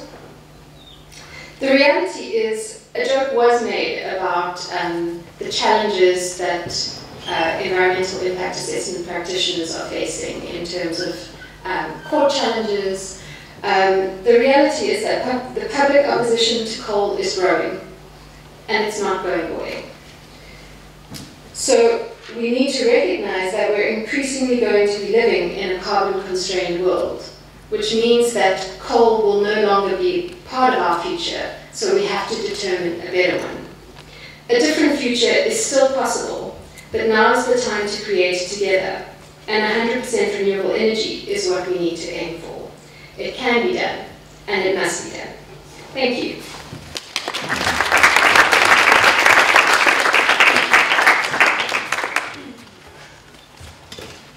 Thanks very much, Melita. Melita is one of those individuals, and I know most of the people in the room will be able to relate to this when I say it. That whenever I've been involved in public meetings and Melita has arrived, I feel my heart is just sank. I can't tell you how pleased I was to see you here this morning and to have you present. Thank you very much for that. Okay, so having very carefully evaluated the heights of all our speakers, I'm going to ask Richard Worthington, please, to come forward and speak, and then I'm going to ask Professor Rod Crompton to close out on the discussion. Rod is definitely the tallest, including me, and as I've indicated, we are then going to generate a bit of discussion on some of the points that I picked up, and then the floor will be open for your questions. Now, Richard, you're going to have to introduce yourself, because I'm not sure which organisation you now represent. So please go. Good morning. Thank you very much for the invitation, Sean. I last week started the job with the Friedrich Ebert Stiftung, which is a German foundation that works in partnership with civil society organisations in South Africa, but I still do voluntary work with other civil society organisations. And that's probably what has mostly informed what I'll be sharing with you today. It's more than a decade since I last came to one of these meetings, and at that stage I was with Earthlife Africa. I don't know if anyone here was at the IAIA annual event back then. But sorry, Richard, let me just get this. Which one is it? It's the most recent. A, it starts with A, August. If you get alphabetical, so, let me start off by saying that coal provides a wonderful service. It really does, as does most fossilized biomass in general. There used to be a lot more carbon dioxide in our atmosphere, but over geological time this has been absorbed by enormous quantities of biomass that became buried and pressured and slowly became coal. This changed the climate of our planet substantially. It became much more favorable to mammals, which thrived and evolved, and now here we are. Everyone else in the room spotted it, just not me. So, huge volumes of carbon laid down in geological formations are part of the natural conditions that gave rise to human societies and that have sustained a relatively stable climate for hundreds of thousands of years. Now we have resource determinism, which tells us that we should burn it. That not using it is unthinkable. It's a sacrifice that would retard our development if we do not burn the coal that we have in South Africa. Even now that we have such a comprehensive understanding of the full impacts, and thank you, Melita, for elaborating some of those, or the externalized costs, as we like to call them in our market economy, of getting our energy by burning coal, and that's both local and immediate costs, air and water, and globally, most dangerously for our children. Even with all of that, and the fact that we have alternatives that are more cost-effective, even under current market conditions these days, as other speakers have highlighted, yet we're still told that saying no new coal is a northern agenda. It's anti-development. I'm sure some of you have heard this. I was at a workshop with the National Planning Commission yesterday, and someone said, but what will we do without coal? And what about development? This is the perception. This is not science. This is not lack of bias. It is perception that drives where we are today. The resource determinism, is also strongly aligned with nationalism. I think you can probably get that. It's our national stuff. We must use it to be nationally competitive. It's also part of a patriarchal authoritarian mindset. God the Father's endowed us with fossil biomass, it would be ungrateful of us not to use it. As opposed to the view that Mother Nature has sequestered huge amounts of carbon over millions of years, achieving a climate favourable to human development. And our careless release of this for easy energy is undermining our life support system. Maybe a less patriarchal and authoritarian mindset. And, of course, digging up energy, fossil biomass for easy energy is most particularly stupid when it happens to be under our most fertile farmlands, as a lot of the coal in Mpumalanga is. We, well, us, certainly our leaders and our decision makers are content to let our vast solar and wind resources go unused, and yet we reject the idea that our most secure sequestered carbon should remain in the ground, because we can still attract capital into our economy if we allow it to be burnt. So, this is based on a fallacious narrative. The fallacious narrative is that concentrated energy in our primary energy resource mix is essential for increasing economic activity. We call it growth, but that's a rather deceptive moniker. And in fact, what I would like to see is the impact assessors collectively agreeing to stop using the term growth in any other context than when we're talking about fauna and flora or childhood development. If we're talking about increased economic activity, that's not such a cumbersome phrase. We don't have to abbreviate it in something which is something else. Likewise, terms like throughput. If we're talking about increased throughput, let's call it that. Not necessarily development. Similarly with commodification. So, coal is an asset. It's an asset in situ. Burning it is a hazard to humanity and to most other species. Insisting that concentrated energy in our primary resource mix is a necessary thing for development is no longer factually accurate. It's not a sound assessment. We do need concentrated energy for a lot of the activities we want to do, and with renewables we don't have the challenge of gathering dispersed energy to deliver it in a concentrated way to do certain things. But this idea that we must have concentrated or fossil energy in our primary resource mix has no scientific foundation. And Kelly has alluded to some of this in his presentation when he talked about the system value of different generation technologies for the electricity system.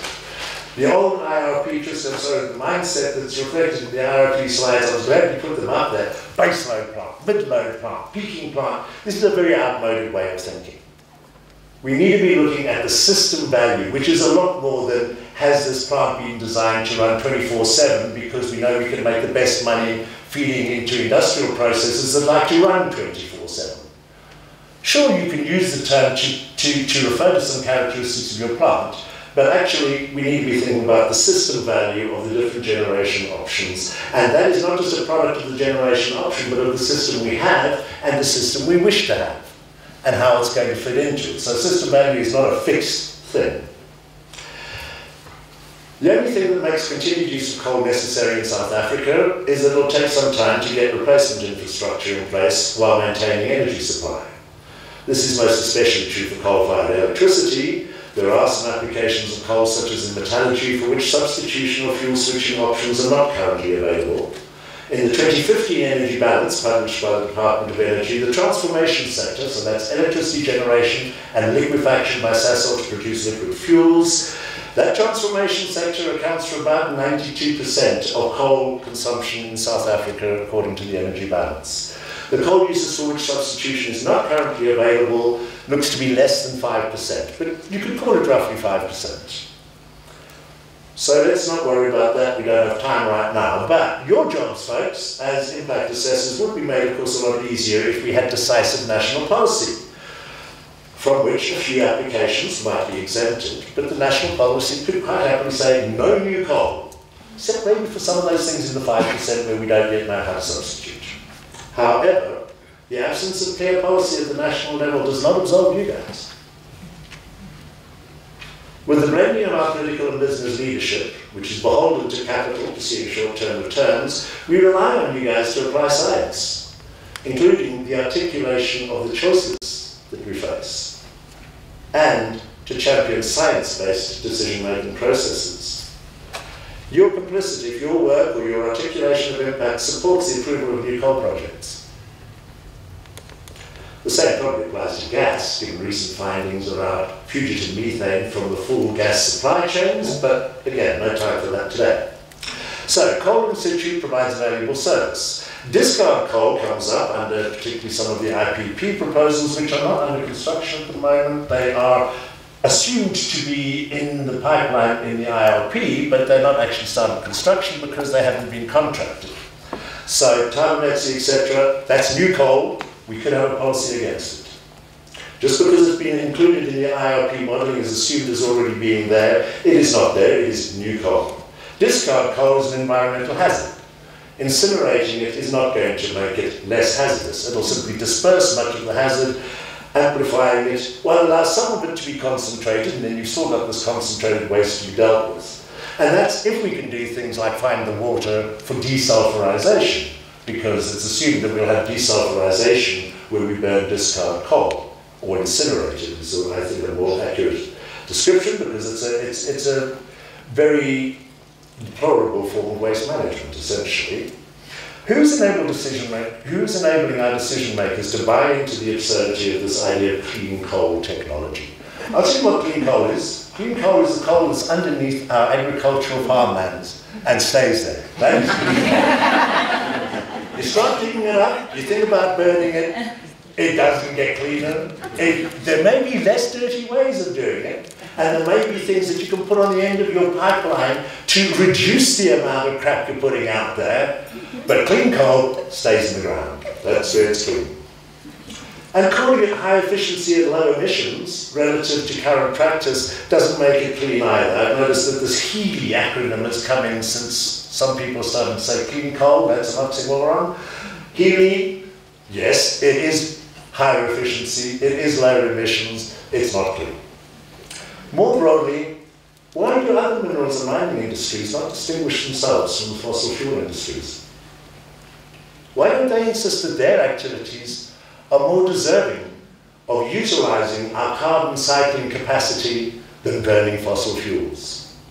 How is it that the Chamber of Mines, before it rebranded itself as the Minerals Council, in January this year, published a Coal Strategy 2018 that calls for massive increase in the combustion of coal, and the Chamber of Mines logo is on that thing? Do these guys not know what carbon budgeting is? That in a climate-constrained world and in a carbon-constrained world, we're going to have to start thinking, what is the net social value we get from allowing these people to pollute? Iron and steel, cement. They may be able to make a case for having a share of the carbon budget. It's certainly going to be a much stronger case than fossil-fueled coal or coal to liquids. We have a cabinet that's even considering new coal-fired power plant. That's a damning indictment of our democracy and our governance systems. The vested interests in the fossil fuel industries notwithstanding, there's going to be other things that are going to happen to move us away from coal, apart from the environmental considerations, short-term and big-picture climate change. The electrification of transport will, before too much longer, be embraced for, amongst other reasons, to reduce our fossil fuel imports, our oil imports. Coal to liquids is not going to be tolerated much beyond 2030. I don't think so. The retirement in the early 30s, some people would argue we must bring it ahead of 2030. But, so why are we still working with coal? There's a couple of reasons. Outmoded concepts such as in the IRP of base load part is essential rather than we look at the system value of the various generation options being brought to the table.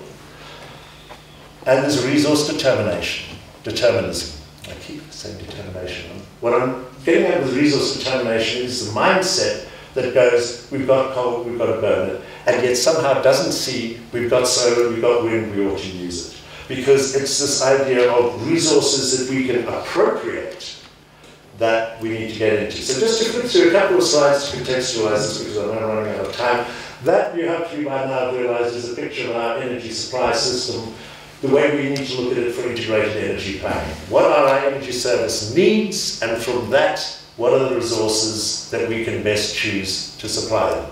We've got this kind of analysis going on. We need to kind of bring this thinking into integrated energy planning the way we said we would in policy 20 years ago in the white paper of 1998.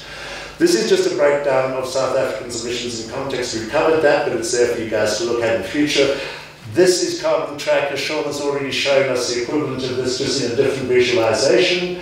That peak plateau decline, that grey smudge towards the bottom, shows what we've said we think we should do with our emissions. The added lines there are what the science tells us we need to do with our emissions if we are to avoid 2 degrees plus of global warming. This shows how South Africa's dependence on coal compares to the average of G20 nations, and be aware that from the rest of the world's point of view, our high dependence on coal is not a burden, it is a mitigation opportunity that we will be expected to utilise. So some people will look at this and say, oh, we're stuck, look how much we're dependent on coal, how are we ever going to change? Other people will look at that and say, look at their opportunity to mitigate their emissions. This is one of the countries that can really bring their emissions down in track with what the science tells us is needed. This is the stuff which shows you the coal that is used in ways that we don't currently know how to substitute is less than 5%. That's the coal fleet for electricity generation as it exists and is being built for Dupre and Kusile. That we might be able to argue on the basis of we're dependent on coal electricity. That is what might be defensible. I would argue that we can have early retirement of a lot of that. In the United States, we've already seen a coal-fired power plant about halfway through its life being shut down by the operating company to be replaced with renewables because it was too expensive to operate the thing. They were going to make more money by switching to renewables, retiring the plant early. But the only defensible use of coal for electricity, I would argue. We don't. That's the sort of thing that's going to happen in South Africa. What happened in the UK? 85% decline in coal-fired power in 6 years. Now, if we talk about a just transition, yes, we can't just abandon coal tomorrow. We need to have transition plans in place for the workforce. We need transition plans for coal-dependent communities. We don't want a precipitous decline like that driven by the market, even as Britain was withdrawing subsidies to renewables. There's no way of justly dealing with that kind of thing. So we need a plan to deal with this and not leave ourselves to the vicissitudes of markets. So that's the kind of carbon pathway I think we need. African Climate Reality Project have put that onto their website. Let's not be resource determinists, let's be scientists. Let's look at the merits, let's look at the system value, and let's make a decision, no new coal. Thank you.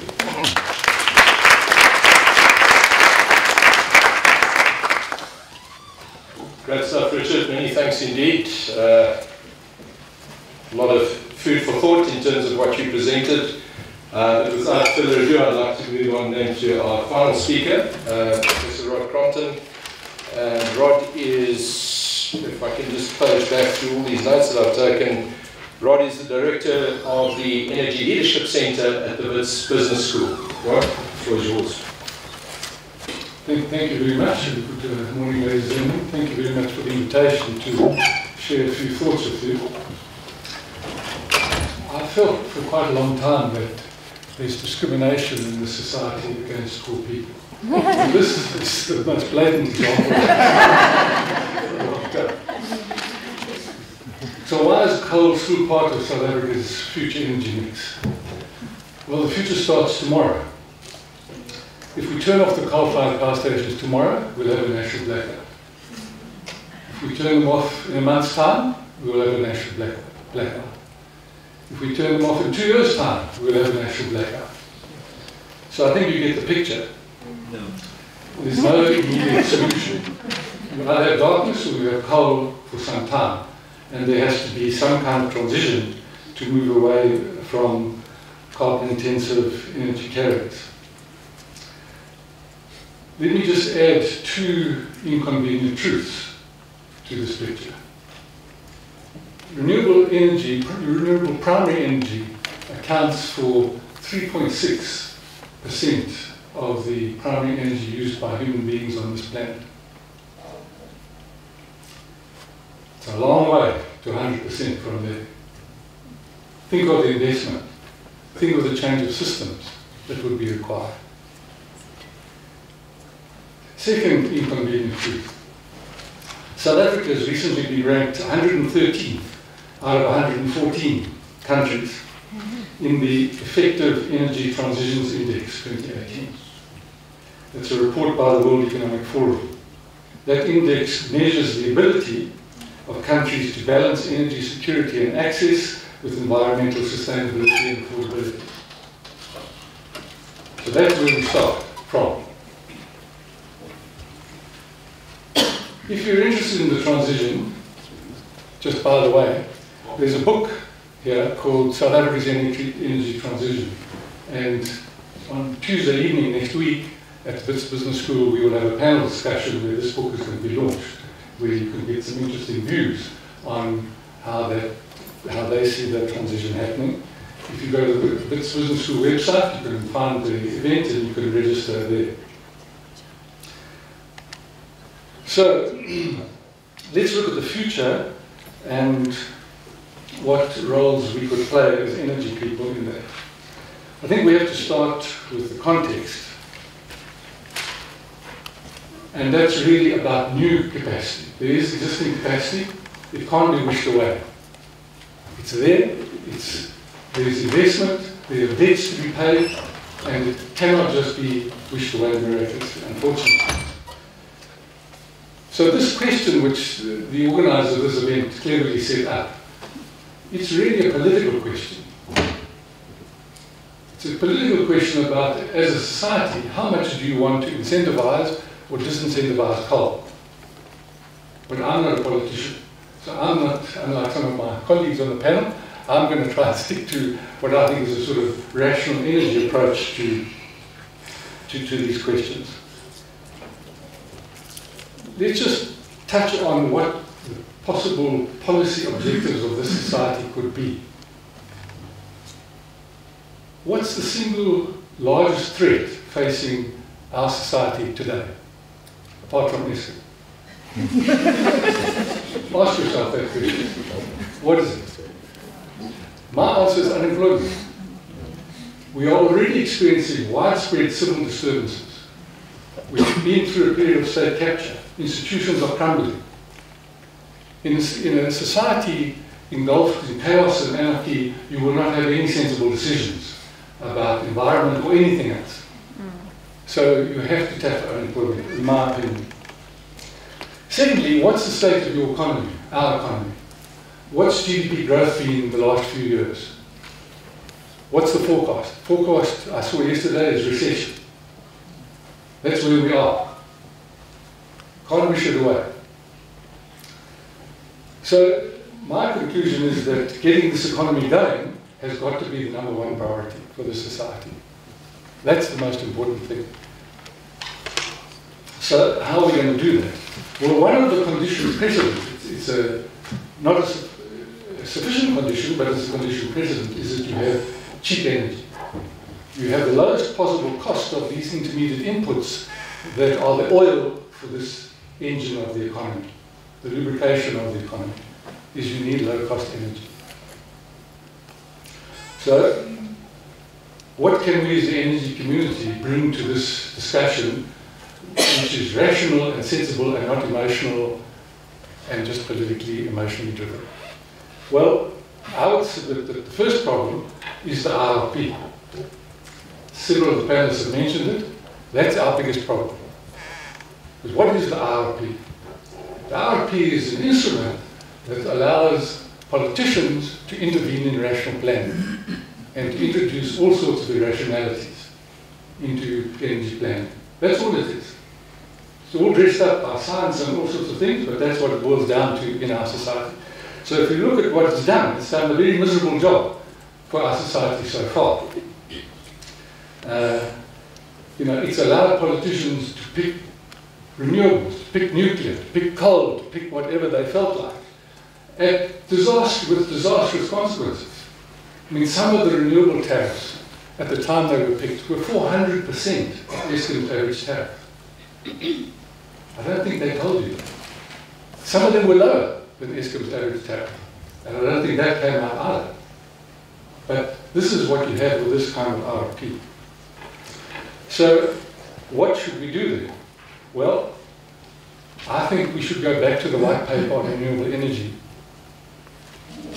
I'm a bit biased here because I'm the author. It was done in the early 2000s, and the essential principle underpinning the thinking in that paper was lowest hanging fruit first. Of course, government has completely disregarded this policy ever since, but that is the official government policy, still standing to this day. So what does that mean in terms of the RP? Well, it means that you hold bidding rounds for power, like we've done for these renewable energy bidding rounds, but with some very important differences. So what's good about the rounds we've had is that they've been transparent and internationally accepted and accepted by investors and all sorts of people as being a fair and reasonable competition. Of course, they never told you about all the other things which I'm going to tell you about just now, which skewed the playing field. I'm arguing level playing field. Let's get the cheapest electricity we can through bidding rounds. Of course, there will have to be differences. You'll have to specify, do you want base load or mid-merit or peaking plant or whatever, or what's Richard's term, system balancing? System value. System value, whatever. Those are objective criteria you can bring in. But it's not saying, we want wind, we want nuclear, or whatever technology happens to be the flavor of the day. Why am I saying this? We are living in the beginning of a tsunami of energy innovation and disruption, which we don't even know the height of the wave. And we don't know how big the wave is. All we know is that it's engulfing us.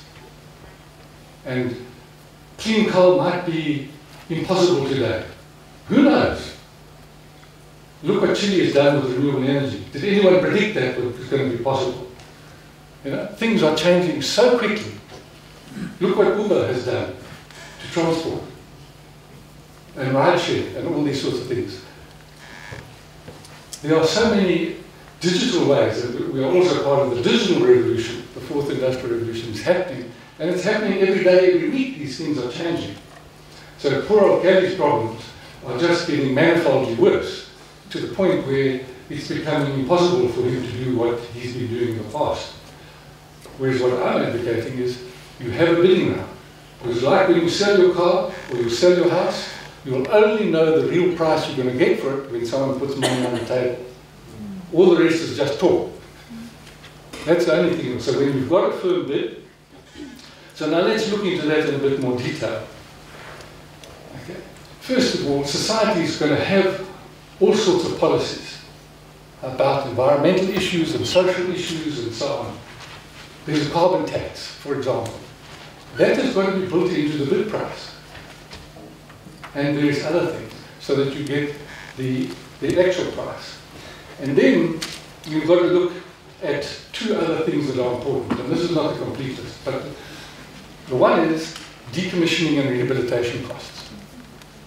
It's a big deal. For some primary energy carriers in our mix, those are 250,000 years. And as an ex-regulator, I've always wanted to see the tariff for the next 1,000 years. The second one is the extent of state guarantees. All of these renewable bidding rounds that we've had in this country have all got a 25-year power purchase agreement guaranteed by the state, guaranteed by taxpayers. I mean, if you want to be rude, it's just money laundering. There's no risk there. Every electron they produce, they get paid for at a predetermined rate for 25 years, guaranteed by you, the taxpayer. Whether you like it or not, at 400% of the average Eskom tariff for some of them, and cheaper than the average Eskom tariff for others. So think about that. So the problem for our society is that that capacity of the state to issue those guarantees has come to an end. The cupboard is bare. Eskom has used up a lot of that space, so some other state-owned enterprises. It's true for the rest of Africa, for the most part. Governments do not have that capacity to issue those guarantees. So in the bidding round, what will be a very important criteria in competing bids will be the extent or not of you needing a power purchase agreement guaranteed by the state. because we just, as a society, we can't afford the risk. Eskom is already such a huge risk to the finances of this society that there's just no spare financial capability to do it. We have to find another way to finance. Okay, the second issue I want to talk about is the customer. A long forgotten thing in all these city planners doing RRPs and all that. It's like something out of the communist era, you know? The customer has got forgotten. But if you go back to the white paper on energy policy, which is still the official policy of this country, it says demand side approach first. Start with the demand. What do people want, actually? And if you look at the new kind of cluster emerging in the new societies that we are becoming, we've got very fussy people. Ask this audience what kind of coffee they want. You're going to get 30 or 40 different flavors and with and this and that and whatever, whatever. Think about these damn things. What are they, you know? What has that done for choice? Cell phones. I mean, everybody's got a different flavor, different color, different package, and so on. New customers are fussy. You buy a motor car now, you can get a list of 25, 30 different add-ons and subtractions that you can basically build your own car like Lego these days. So why not for utilities like electricity? Why shouldn't those people who love nuclear energy be allowed to buy it? Those who want to buy renewable energy, buy it. Those who want to buy coal electricity can buy it at the true price. Let's add that important qualifier.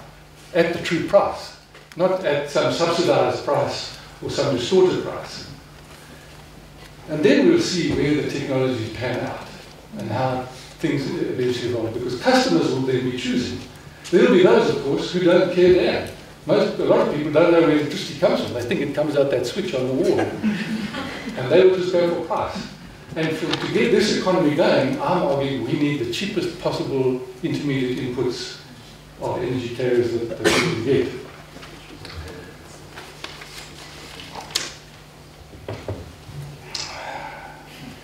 What does that mean?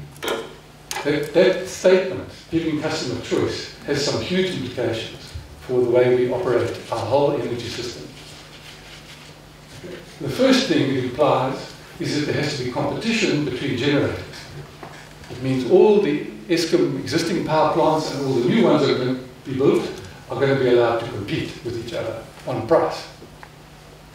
It also means that we have to open the grid to be what the transmission grid to be what it's supposed to be, which is like a toll road. Toll roads don't say who can drive on it or when you can drive on it. It just says if you drive on the road, you pay a toll. So if you want to wheel your nuclear power from Coburg to Durban, that's fine. Enjoy your nuclear power, but pay the toll for bringing it from Coburg. If you want to get your renewable energy off your roof, you don't even have to go on the toll road. And that's the new phenomenon that we're living through, is that this technological tsunami is allowing customers to vote with their feet for the first time. They are voting with their feet. They're going off-grid if they want to. Some are sort of gaming the system very successfully because they're going partially off-grid. And they're not paying the full costs of using coal as a backup. They say, oh, look at my renewable energy on my roof. Aren't I a jolly fine fellow? They don't tell you, yeah, but I'm still connected to the grid. And when the sun doesn't shine, I rely on Eskom to supply the power. They don't tell you that part. So they're not really paying their proper costs. So you have to get that right. And you have to make adjustments in the grid. Let's see what else I should say. The last point. And this relates to the anachronistic RPs that we've been dealing with. I suspect we're going to deal with the next one if it is announced this one. Is policy and regulation. We all know the old saying, the government wheels turn very slowly. It's very true in this society. And the policy and regulation wheels are even slower. The White Paper on Energy Policy was approved in 1998. 1998. And you're in the middle of a technological tsunami. And you haven't adjusted your policy. Your regulatory legislation is all out of date. It's just no longer appropriate to deal with all these innovations in markets. So that is going to be a huge condition precedent to get us to where we need to be, is to allow more competition in the market and to get rid of as much regulation as we can. I'm not saying no regulation, that's not possible. If you want to have a transmission grid where people can wield power, there has to be a tariff, and because it's a natural monopoly, the natural tendency will be for the owner to exploit that opportunity. And that's not desirable for society, it's not in the public interest. So there's got to be some kind of watchdog which is going to control that. But all this other stuff that is going on, down to the point of regulating every LPG tank in every 2,500 shopping centres in South Africa, I mean, come on. These are not the biggest issues facing our society. So I hope I've provoked you a little. Thank you. Thank you.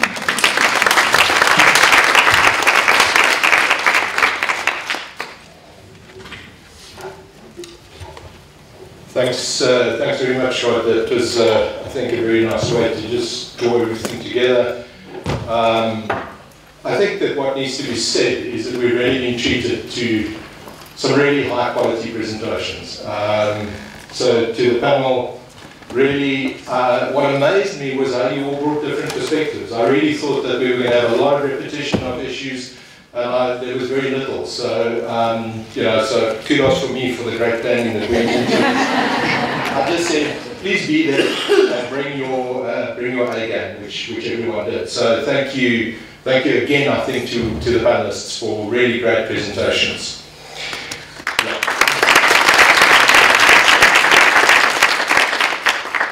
I've decided that I'm going to just slightly change the format because I was going to pick up on issues and I was going to sort of play them off against one another in terms of what the different speakers said. And I'm going to do something slightly different because I really want to get into giving you an opportunity to raise your issues and to have the panel respond to them. And so the first issue that I'm going to put to the panel is that, and Christy, you started when you spoke about this energy mix, you spoke about the coal IPPs being part of the existing energy mix. You made the comment that when we think about existing energy, we think about those two there. I heard nothing at all that suggested that there's any kind of rationale whatsoever to have those two new coal-fired power stations in terms of IPPs. They just seem to be possibly one of the biggest mistakes we're going to make as a country. Did I get it right? Or is there some other rationale that supports our continued pursuit of those IPP coal-fired power stations? And anyone from the panel is welcome to respond. Except you. No, I think that's exactly correct. I mean, there appears to be absolutely no rationale for it. We have no overcapacity right now, and we've got renewables coming online. We've got the windows opening up again. There's absolutely no need to have new coal. Kali, a question for you. Do these IPPs, and I mean you were alluding to it, these two, the addition of this coal-fired power, just makes your life even more difficult, if I understood you correctly? Not immediately, but as times change and we add more renewables, which I believe from all the plans that we have done will happen, these things will become a hindrance and not an advantage to the system. And over a short period of time, a much shorter period of time than the lifespan of the projects? Yeah, for sure. The projects are 30-year contracts, or if you sign it, it's 30 years, it takes you to 2050. And you'll see the amount of renewables that will be there in 2050. And I know the RP is archaic and so forth. At least we try to model what the system will look like in 2050 on an hourly basis. And then you cannot have systems forced in that will run at 85% load factors and things like that. Yeah. It just doesn't work anymore. Yeah. So from where I sit, let me not talk about technology and so forth, but those contracts are all-style contracts. All the risk are moved onto the utility and therefore onto the consumer, and then it's inflexible. And changing these things are very, very hard once you sign the contract. So just from that point of view, I would say I cannot agree that we need a contract for those kind of things. if you have a market, which I alluded to, and I fully support that, even if I don't these things I do not think will be bought by anyone. It's because of that. Anyone want to make a case, right?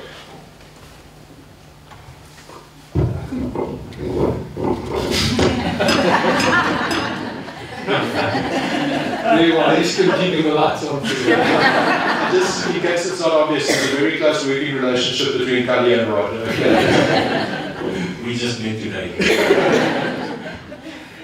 I mean, one of the things that you have to look at is the financing. I'm not sure how far along the financing path these projects are. But what's interesting about the Brazilian system is that when they need extra capacity, the person conducting the bidding round says, so where are your customers? Let's see your power purchase agreements. Oh, no power purchase agreements. Sorry for you, my friend. And given what I was saying earlier about the inability of Eskom, which we know is broken, and the state is also partially broken, it can't add these guarantees that they're asking for. Where are these guarantees going to come from? That's where we should focus the debate. Find people who are willing to sign up for, what's it, 30 years, Kali, of coal-fired power. Find those people out there and let them sign the power purchase agreements in the midst of this tsunami of technological change that we are beginning to endure. So in many respects, what we see, and I'm very glad you actually made reference to this, Rod, is that it's this planning process which is really putting a lot of pressure on Eskom to do things that actually don't make necessarily business sense to Eskom. Yeah, Eskom is just an unfortunate ham in the sandwich here. Yeah, its politicians have decided we need coal, and the bidders, they want to make money, and politicians are offering taxpayers as a guarantee for 30 years. No matter what happens, as long as you keep the plant running, we're going to pay you for 30 years. I mean, gosh, wouldn't you invest your money in that deal, your pension fund? Guaranteed. All you have to do is keep producing.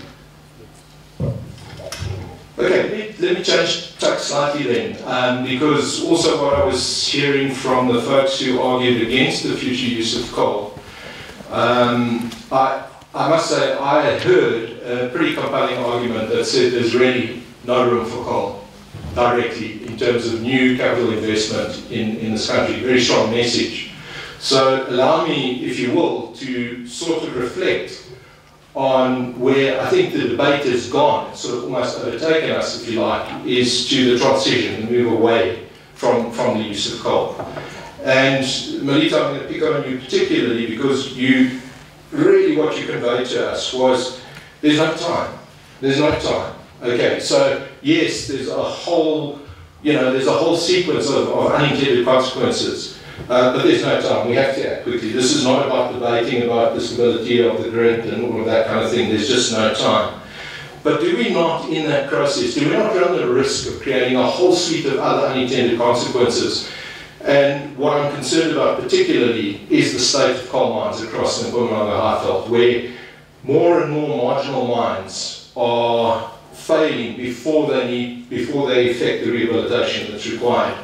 And particularly in terms of Nick highlighted this, the scarcity of our water. Richard spoke about the fact that so many of these coal mines have actually taken away prime agricultural land from South Africa as a resource. So this new broom sweeps theme, do we not risk doing what we try not to do, which is invoke these unintended consequences?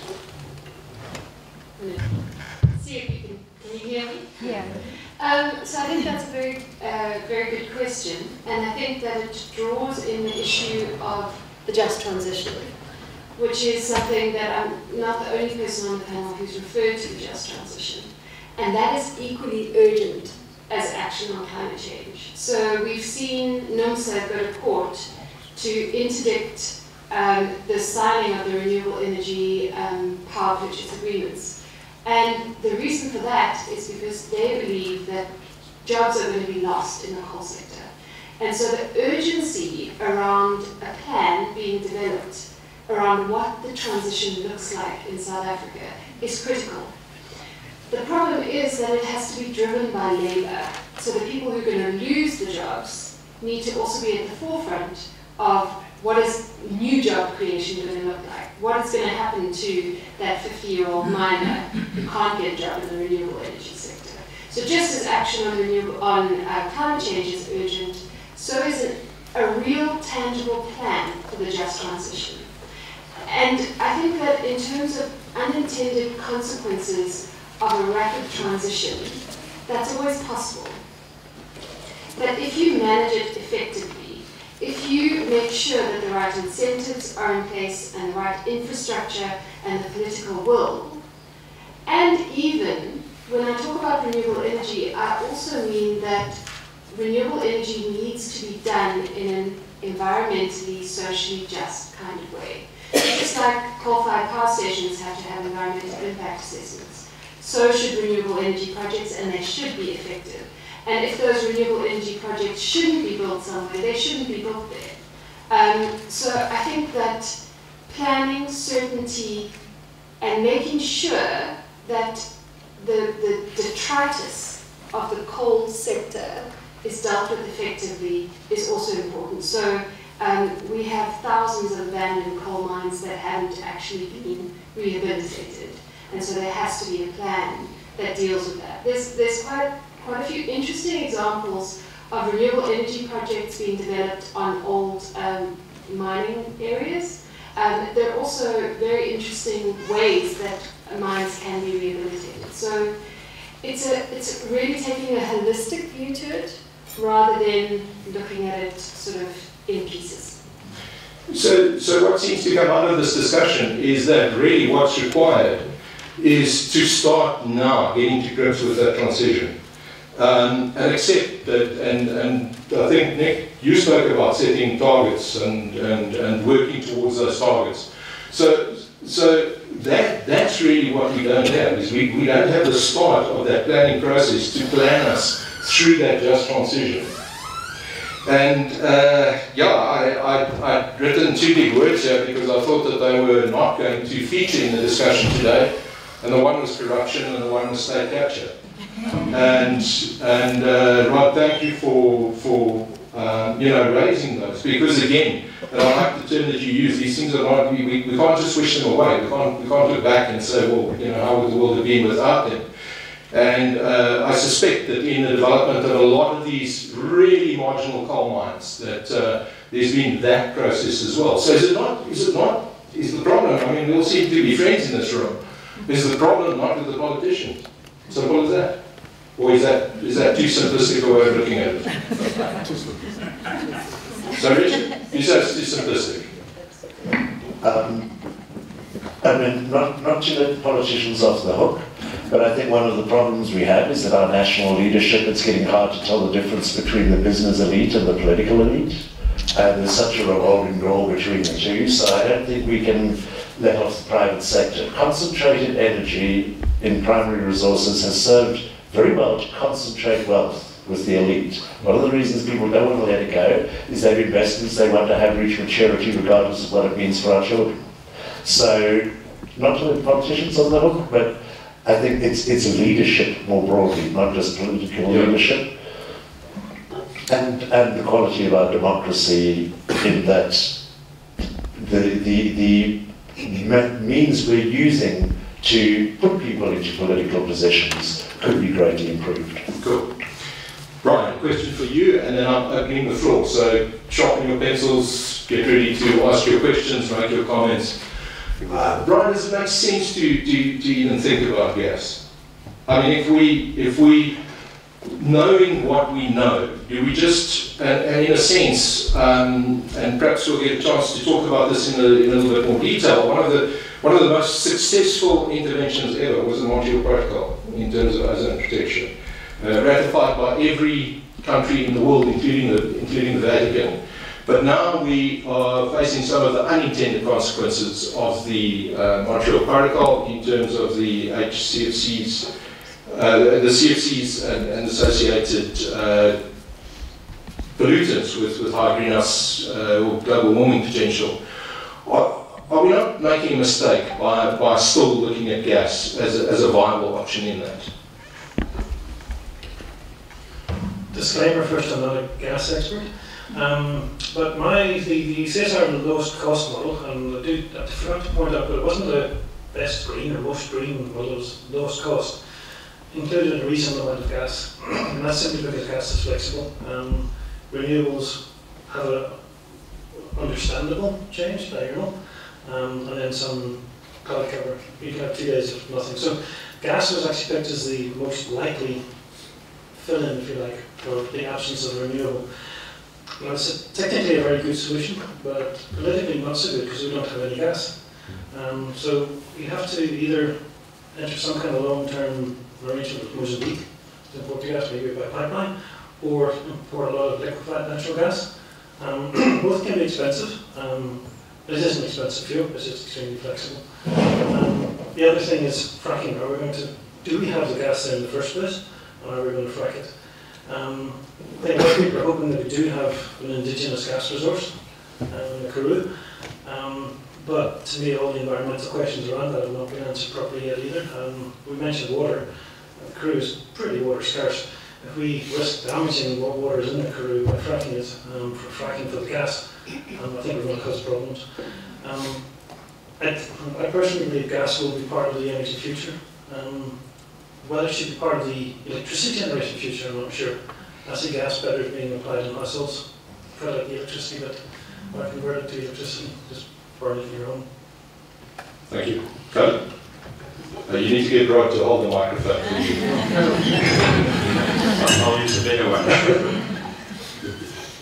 On the basis of the assumptions made, and these are more or less the same assumptions that the CSI would have used, gas plays a significant role in the future, and it is to sort out the intermittency of renewables, basically. But if you really look at the models, what is required is not baseload gas or high volumes of gas. It's low volumes of gas. It is to sort out the intermittency when things are not there. If you look at the, and this was not done by the IAIA, if you look at the economics of gases, to put gas in place requires a huge investment, capital investment. And if you do that, you need high volumes. You cannot put that on the electricity system. Consumers won't be able to afford it. So what you do then, you need to invest in other industries that will use the gas and leave the electricity system just to use what it requires. That takes years to do. And it really takes a plan and commitment by the country to do that. And I don't see that. I just see that people want to put baseload gas out there and make the electricity consumer for it. And that was not what is required from gas. In this whole exposure to markets, market prices, to foreign currency or balance of payments, those things were not really considered. You did do a stretch and say, if the prices do that, does it still work? And okay, it does. But there's indications people saying that this whole shale gas thing in the United States are a bubble that's about to burst, and that will impact on prices and all sorts of other things. Those things are not considered. So I would seriously suggest that before you go all gung-ho on gas or electricity, that you really think about the wider impact on the economy, what you need to do to make it work, and not just go out and make electricity consumer pay for it because they won't. They would put PV on there. Those that don't leave the country will put PV panels on their rooftops. That's what will happen. Yeah. Nick, and just while you're thinking about what you're going to say, your graph that you animated so effectively about the adoption of renewable energy in Chile, and your presentation on the fact that Germany is so highly dependent now on renewables, I've heard an argument that says that the benefit that Germany has is that they can bring power in and out of other European countries at any stage. So in a sense, what Rod described is putting the solar panel on your roof, but having the Eskom backup. So if you could respond, Richard, Melita also, to that, and then we'll be opening the floor. Yeah, thanks, Sean. Just on the gas thing, I mean, it's been touted for maybe the last 10 years or so as being necessary as a bridging fuel. Okay, Africa in many cases, and it's cleaner. And I think Richard mentioned the methane, fugitive methane, or somebody did. It's not necessarily. But I think Rod spoke about the technology to tsunami, and we've lots of evidence of that. The only problem with the intermittency of renewables is the storage issue, really, at the moment. And that's advancing so fast that in another 10 years or so, that will largely be solved too. So there's no real rationale to now invest in this massive gas infrastructure, as Kelly was saying. You have to do big infrastructure because you've got to do high volumes and all the rest of it, when it's not going to be needed. And again, why tap into these exhaustible, polluting supplies when we can use renewables? It just doesn't make sense to continue looking at these fossil fuels like this instead of going for what the new technology is allowing us to do, and cheaper and cleaner and everything else. Yeah, I mean, around Germany, I think somebody else, Brian, I think might have mentioned it earlier, early adopters of the technologies, so they've gone through those pains of being the early adopters before it was as cost effective as it is now. Germany built its industrial capacity on coal, just like South Africa did, and they're transitioning out of it. And so there's lots of analogies there, if you like, and I think what we are benefiting from now is about the last 20 years worth of huge investments into renewable technologies, and we're getting the best results out of it now. But there's no doubt of how fast those technologies are advancing. And, just like with cell phones, I mean, each of us walks around here with more computing capacity than the computers put the guys on the moon 50 years ago. Yeah. It's just crazy. That's how fast it's going, and that's what do you really think they got to the moon? I'm really looking at Richard. Yeah, just one other thing on technologies. I mean, there was a suggestion that the idea of taking hydrogen from electrolysis from renewable electricity, combining that, using fission technology that is currently used for coal to liquids, and synthesizing fuels using waste CO2, was suggested that maybe a fanciful technology. I'd like to observe that CSIR is currently piloting that technology. I don't think it's any more fanciful than the idea of carbon injection into geological formations. But the other thing for South Africa is that we sometimes forget hydrogen and fuel cells in terms of storage. So given our strong presence in the platinum group metals, given our competitive position in fuel cell technology, I don't know that we've maintained it as to where it was 10 years ago, but we're still one of the few countries that are in the leadership position there, is, at least if you believe the folks at CSIR. So, producing hydrogen through electrolysis from renewables and then putting that into a fuel cell. Currently, yes, the life cycle costs are high, but they're also coming down rapidly, and it's a technology area where South Africa could benefit from the international market as well. So why would we think of buying gas from somewhere else, which might not actually be any less complicit in climate change, when we could be investing that money in developing something that will do the same thing, but with resources that we already have and that will give us an edge globally. Right, go yeah, thank you. There's actually 2 or 3 hydrogen initiatives happening in the country, probably more than I'm not aware of. But DST is driving IAIAsa hydrogen in South Africa. The CSR is part of that. We're partners with Northwest University on hydrogen infrastructure. The system sits down at Western Cape, and then Catalysis sits in UCT and Mintec. And there's a lot of talk for PTH and PTH2P. So part of hydrogen being used just as a fuel, or then using hydrogen as a battery, so part of hydrogen battery power. At the moment, the round trip efficiency is not equivalent to batteries. But I think ultimately the capex will probably pay off. So the Europeans are very keen on PTH2P as a storage mechanism. South Africa seems to be thinking more of batteries at the moment. As a bit of a plug, the CSR actually invented the battery that most of you have on your phone, something like 24 years ago. And they got out of batteries because there was no market. 5 years after that it exploded, so not battery, no market. So firstly, I think South Africa gets in early, particularly science councils and some of the universities, and then chicken out. Maybe it's political world chickens out, and we miss the wave.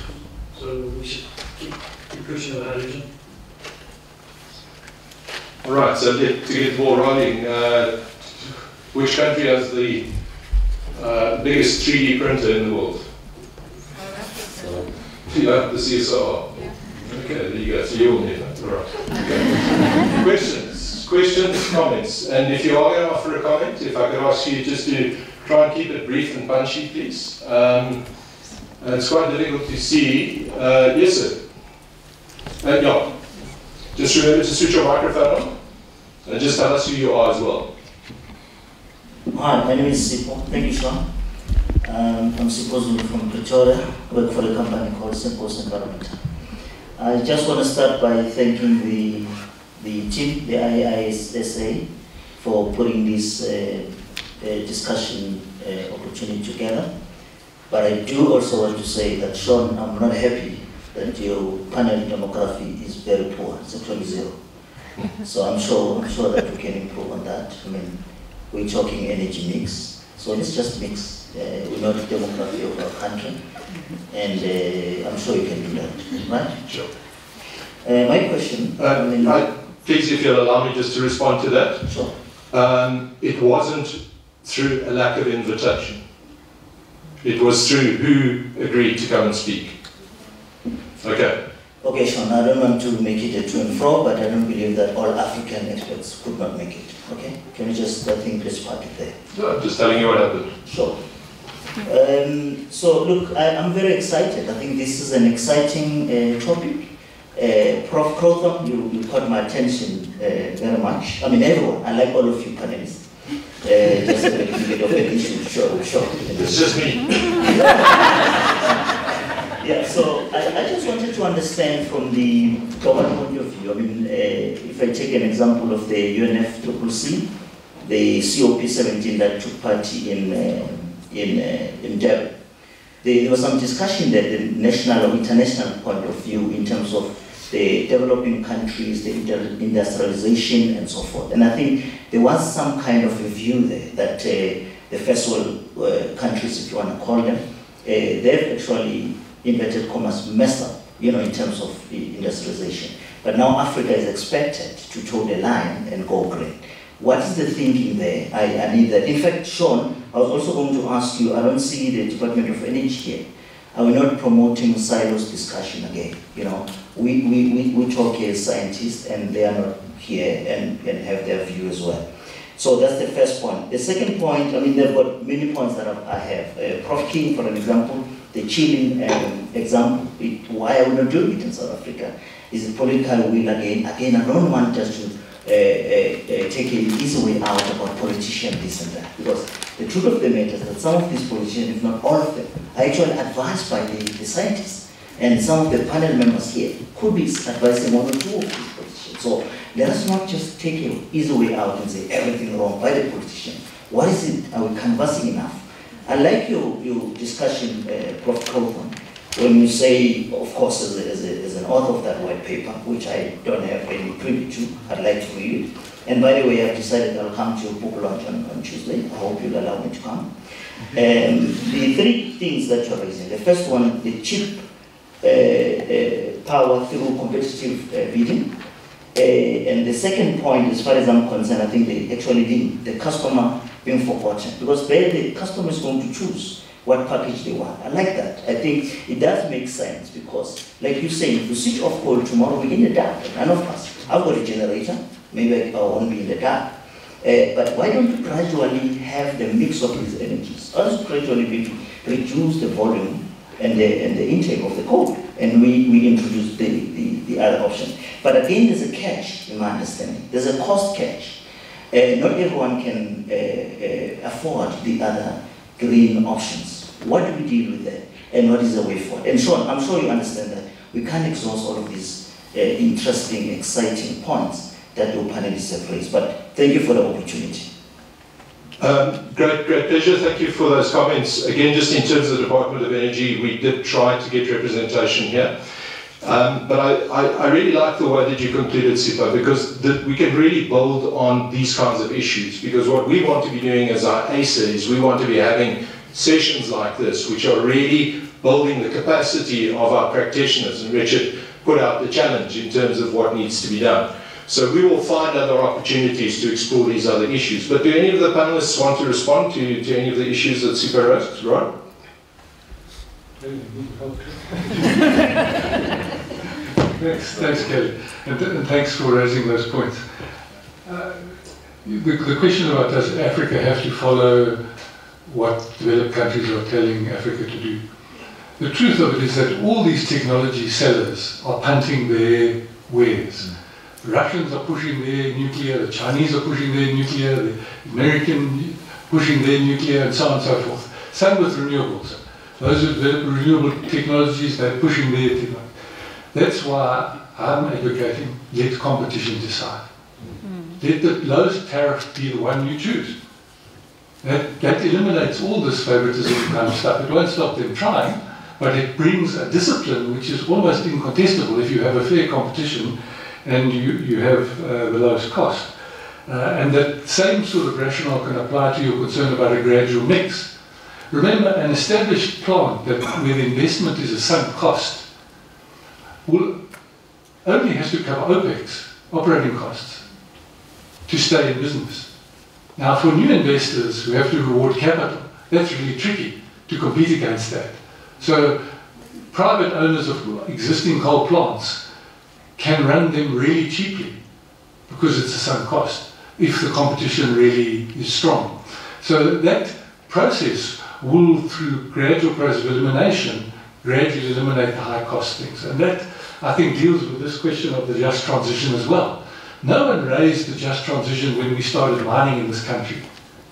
How many mines have we closed in this country in the last 100 years?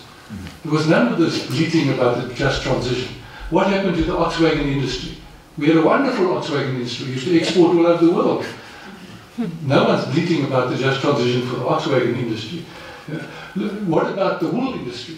When synthetic fibers were invested, take a drive through the Karoo and look at all those redundant small towns and villages struggling to survive because the wool is not there to fund those economies anymore. No one's crying about that.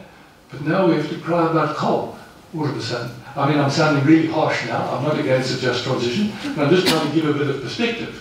That, you know, let's get a sense of balance here. Technology is moving on. No one's crying about all the telecom technicians who are unemployed because we all swap to cell phones. You know, our technology is just moving on. It's moving on, and through competition it will gradually happen. And yes, there will be fights. I mean, strong lobbies. I mean, think of the coal miners in Britain when competition was introduced. They had a massive fight with Margaret Thatcher's government. And this is going to be a rocky road, in my opinion. It's not going to be nice and easy and lovey-dovey and all that. There's going to have to be some tough love around the world to make the kind of transition that this world has to make if we want the species to survive. Sibo, as my parting shot, I promise you that we will do better on the transformation side. You're welcome, Sean. Thank you. Nick? So I also just wanted to respond on that. It really vexes me when people say, you know, why is Africa being told to do things like this way? As opposed to seeing the opportunity for Africa to leapfrog over this 100 years of use of fossil fuels and all the attendant negatives that have come from that, from water pollution, the abandoned mines, having to go through the transition to these new technologies, because these new technologies are ramping up so fast. Africa can actually be way ahead of that. There are no coal-fired power stations in East Africa, and I'm working with some communities in Kenya about the first proposed one in Lamu, which is Chinese funded, which Roger spoke about. So, why go for a coal-fired power station with all of its problems and the fact that there's no water in that part of Kenya, when Kenya is actually a leader in renewable technologies already? It's just crazy that we see this as being something that we're being pushed down this path and we can't choose our own path, when in actual fact we can take the very best of all of this stuff and just leap right in at the vanguard. So it's really important that we see this as a massive opportunity for Africa to develop quickly, cleanly, and faster than the sort of 150, 200 years of development that happened in Europe and America based on coal and all of the negatives that are there. And then just kind of, Rod was talking about it, and this managed transition. I mean, I mentioned it, you know, when the combustion engine came along, nobody cared about the wagon maker or the cart maker, the farrier of the horse-drawn carts and whatever. That was it. The point is that we see this technology tsunami coming through now. It's going to be very uncomfortable. Okay? The whole change with what we have to do for climate change, it's going to be hugely uncomfortable. We either manage that in the least uncomfortable way, or we have the very most uncomfortable way imposed on us. So the sooner we start managing this transition, the best it's going to be for everybody. And we need to do it sooner rather than later. And Nick, while you've got the floor, I mean, Rod's comment about really what this country needs right now is something to kickstart the economy so that we can start dealing with this issue of unemployment. How would you respond to that? Maybe an unfair question, but anyone else on the panel is also welcome to respond. Yeah, look, I mean, it's one of the very few growth areas around the world right now, renewable energy technologies. I mean, they're expanding everywhere. There's investors falling over themselves to invest in it. I mean, it's the biggest growth area. The International Energy Association, when the Paris target was agreed, said this is the single biggest investment opportunity in the history of humankind. $90 trillion worth to change our energy infrastructure worldwide. Well, you couldn't ask for a bigger kickstart to your economy, surely. So I think about 10 years ago, 2006, Rob Zipley's book, Bending the Curve, Climate Change in South Africa. So we wrote the chapter on the state of the environment and said South Africa has this opportunity now to change the way that we educate people and train people to become the renewable energy manufacturer of components and become an exporter to the world. And we missed that opportunity. But that's where we're going to grow the economy. That's where we're going to grow jobs. That's where we're going to meet a lot of the social things that we're really battling with at the moment. Just one thing on the unemployment and jobs. With the Jobs Summit coming up in September, there is one of the things that we put on the table that we hope will be taken forward is to start to address environmental impacts of the energy system, but indirectly. So prioritizing access to energy services, particularly electricity and those who don't have them. Given what has happened with photovoltaic technology over the last 5 to 8 years, already back in 2015, the Department of Environmental Affairs did a cost assessment of the way we spend money under the Integrated National Electrification Program, and found that it was more cost effective to be extending access to electricity to those who don't have it with photovoltaic decentralized systems than the way it was being done under the grid. Now that's a generalization, it depends on the area where the grid is and that sort of thing, but this is a massive opportunity that has arisen because of the maturing of photovoltaic technology, and so it's an investment that would deliver services to people. I mean, how much of the cost recovery you do will be a political question, but you can have a massive order book. There's over 3 million homes identified by the Department of Energy without access to electricity services. So if that is your order book, you can start to build local manufacturing industry and photovoltaics to supply that over as quickly as you can. It's going to take years to get 3 million households, but maybe 5-year, 6-year plans, something like that. So in terms of opportunity, it's not only an opportunity in terms of the best technologies, but that's an investment that would build local manufacturing in South Africa while also delivering essential services to people suffering from energy poverty, to households where kids can't study at night because they don't have safe lighting, reduce the incidence of household fires, paraffin ingestion, a whole swathe of social benefits in an industrial program for photovoltaic rollout solar home systems. Brian? Yeah, largely just been covered. We talked a lot about utilising PVs and wind to reduce the carbon footprint essentially, but to simply buy all that stuff in, it's a lot of money leaving the country. So to me the opportunity is to localise as best as possible. We might not have local technology, but at least get local manufacturing here, and then we can export to Africa. So it's a business opportunity as well as environmental as well. And if I can just throw in my 5 cents worth here, I mean, if you look at the car manufacturing industry, where through judicious use of subsidy and attraction of the car manufacturing industry, we're actually a significant producer of high-end luxury cars. So yeah, there's plenty that can be done. Other views, comments? Comment on that. I'm just going to let. Yes, we have a motor manufacturing industry. That's why we've been paying 30% more for cars for the last 50 years. It seems everyone's got it in for me this afternoon. Thanks, Ron, and thank you to the panels as well. This is a short comment, and it links with the comment or the statements about the transition from coal to renewable energy. And my take on this is the fact that we are still arguing about the importance of transitioning to renewable energy is almost illogical, because even given that using coal was good for the environment, the fact that these are depleting and finite resources that we will eventually run out of, it provides enough incentive or motivation to begin making the transition. Other comments? You? No? Yeah. Does this work? Okay. Hi, I'm Taryn, I'm from EMA. I've been working in the renewable energy sector in the environmental field for quite a number of years. And one question I have, we're all punting on renewables, which is great. But when we develop these renewable energy farms or plants, we're using massive expanses of land to put these solar panels on. For example, 10 megawatts takes 20 hectares.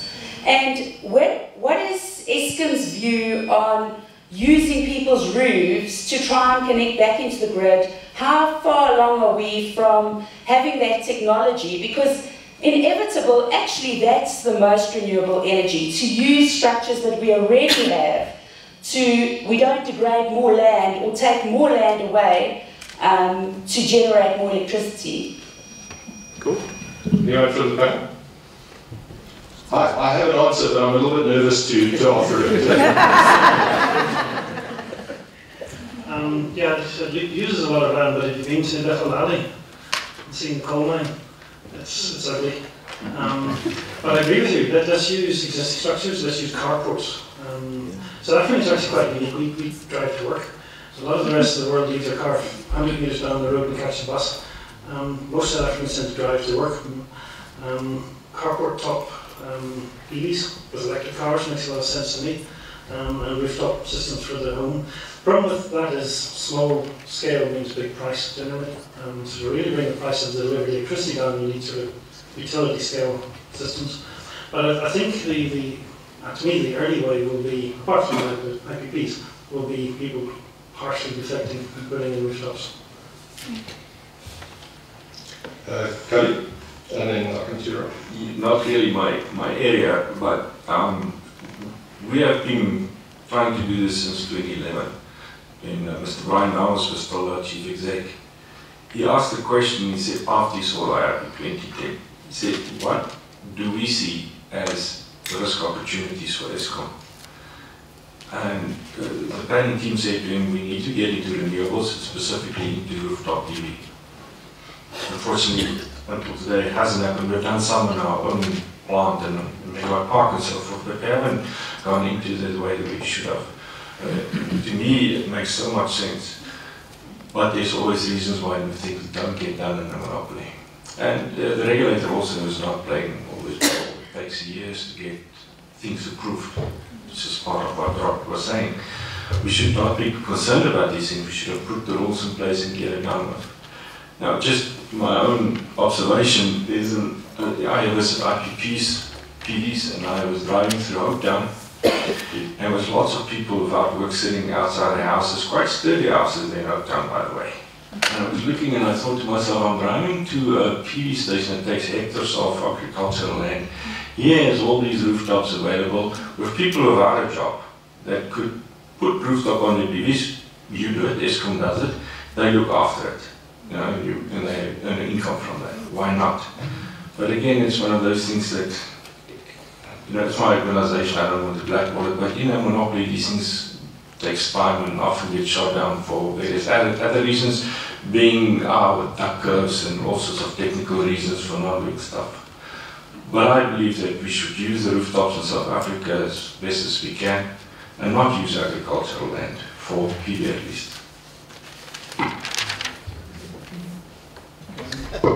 The forecast is that by 2030, 60% of the humans on this planet are going to live in cities. And if you look at the hectares of rooftop in cities, there isn't enough to provide the energy for the people who live in cities. So with the current technologies, the rural areas are going to cross-subsidize the cities at current levels of technology until the technology improves. So the answer that I was going to give, but I waited until I heard what everyone else said, was that there's not a lot of enthusiasm for it from municipalities because they generate a significant amount of revenue through the resale of electricity. Right, other comments? Andrew, I didn't see you come in. I snuck in late, my apologies. I'm sorry I missed the earlier presentations. Just 2 points, I think.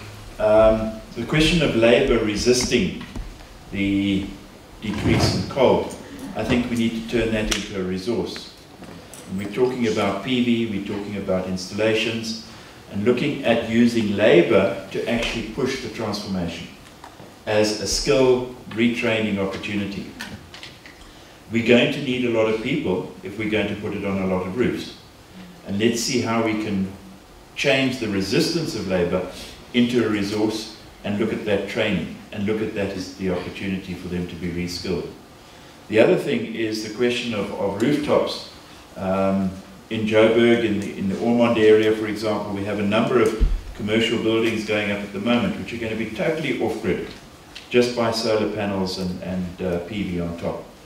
And it's happening throughout the building and property industry because of the realities of cost. And I think that is going to be a major driver. The challenge we've got is that we've now got a huge competition between rooftop energy and rooftop farming, because we're getting a massive move at the moment, particularly in central Joburg, with rooftop farming, and it's growing rapidly at the moment. So I think there's an interesting competition that we're going to have, either feed them or like them. So I can tell you I've got quite a lot of agriculture on the go in my gutters at the moment, and every time I see it I'm going to get up there and clean those things. Harvest it. The best way of indicating that you want to ask a question or make a comment is by switching on your mic, because the red lights are quite visible. Please. Thanks, John, and thanks a lot to the panelists. I just want to comment a little bit. I liked the way Dr. Langeman put it when she indicated that we need to have a net impact of transitioning from coal to other renewables. And there's always something that comes into my head each and every time we talk about renewables and we focus on the PVs and all that. Just to say, as environmental scientists, just as a challenge to all of us, or as scientists, to say, in the next 15 years, definitely we will be starting to dismantle some of these PVs for disposal. And what are we doing? What is the plan on how we're going to deal with such? Take into consideration the chemical composition of the PVs, like cadmium, and any other, and some other chemicals that are very much dangerous compared to carbon dioxide maybe that we're talking about, that are directly, that have got a direct impact to human life, not necessarily to the environment only, but also to human life. This is just a challenge that I also want to put, is to say, going forward, we should also start trying to ever look into that. Thank you. Anyone want to respond to that? Yeah. Thanks. I agree, and there's also things like probably we're going to have large amounts of batteries which are going to need to be disposed of, and how do we do that in a responsible way, and what's the impact when we do it on a large scale? We need to think about those things. And also perhaps just to say, do we have a land also to dispose them, since we don't even have a land to bury our relatives? So it's a very I want you to respond to that last thing. I'm afraid of the land.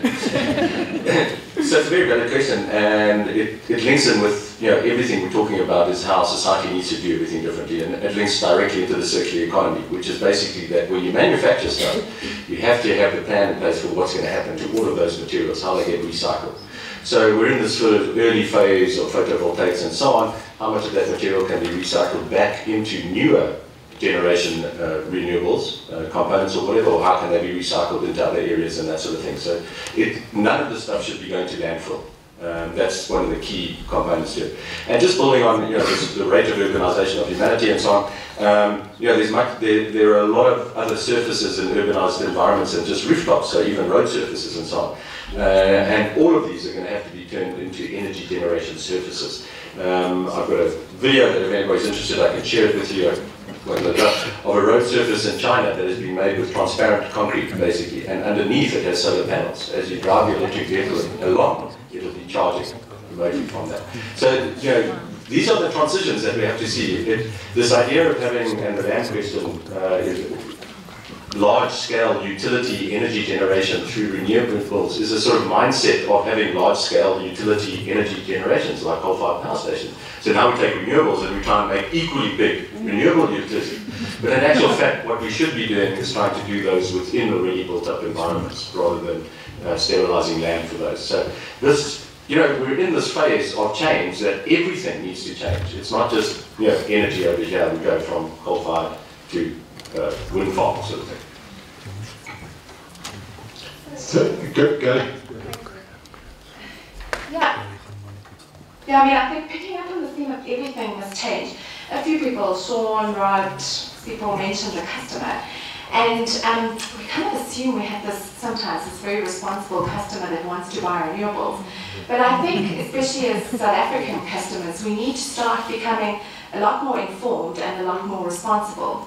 So one of the issues we haven't touched on much today is energy efficiency. But as customers, there's a lot we can do in our homes to reduce the need to use Eskom's coal-fired electricity, and how much of us actually do something significant about that, or do as much as we could.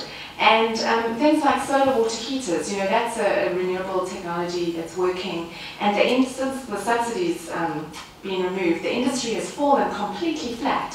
I mean, we had local manufacturing, the factories are closed, people have lost jobs, and it's simply because individual consumers are not putting their money where their mouth is.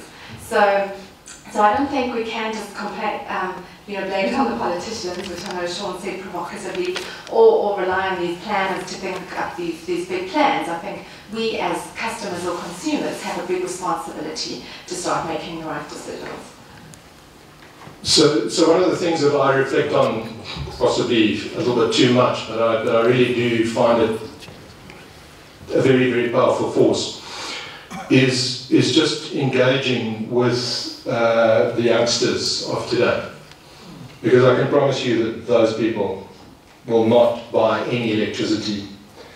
And I came across a very interesting stat that said that the youngsters of today do not use any of the traditional ways in which we sourced information, and yet they're far better informed than we ever were.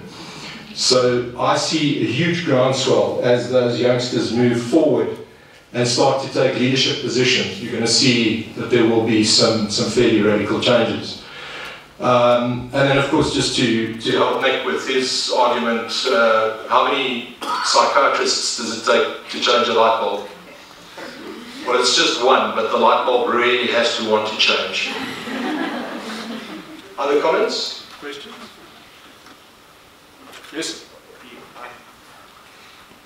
I'm a Bola Discovery. I'm today on leave, okay? What's wrong with you? Yes, I was looking at a report from the World Bank that talks about metals and minerals contributing to a low carbon economy. And I went through it and I said there was about 20 sort of metals and minerals, and most of them South Africa have. And I think to contribute to that argument of if we can have the technology to make renewables, we have the resources, and I think we can then create a business opportunity and also create jobs. But also what can happen is when you can also create a maintenance sort of in that life cycle of the renewable, because then you create jobs in the sort of the maintenance. And also what I'm realizing now, we forget most of those metals can then, if you replace it, then you can put it back into a recycling.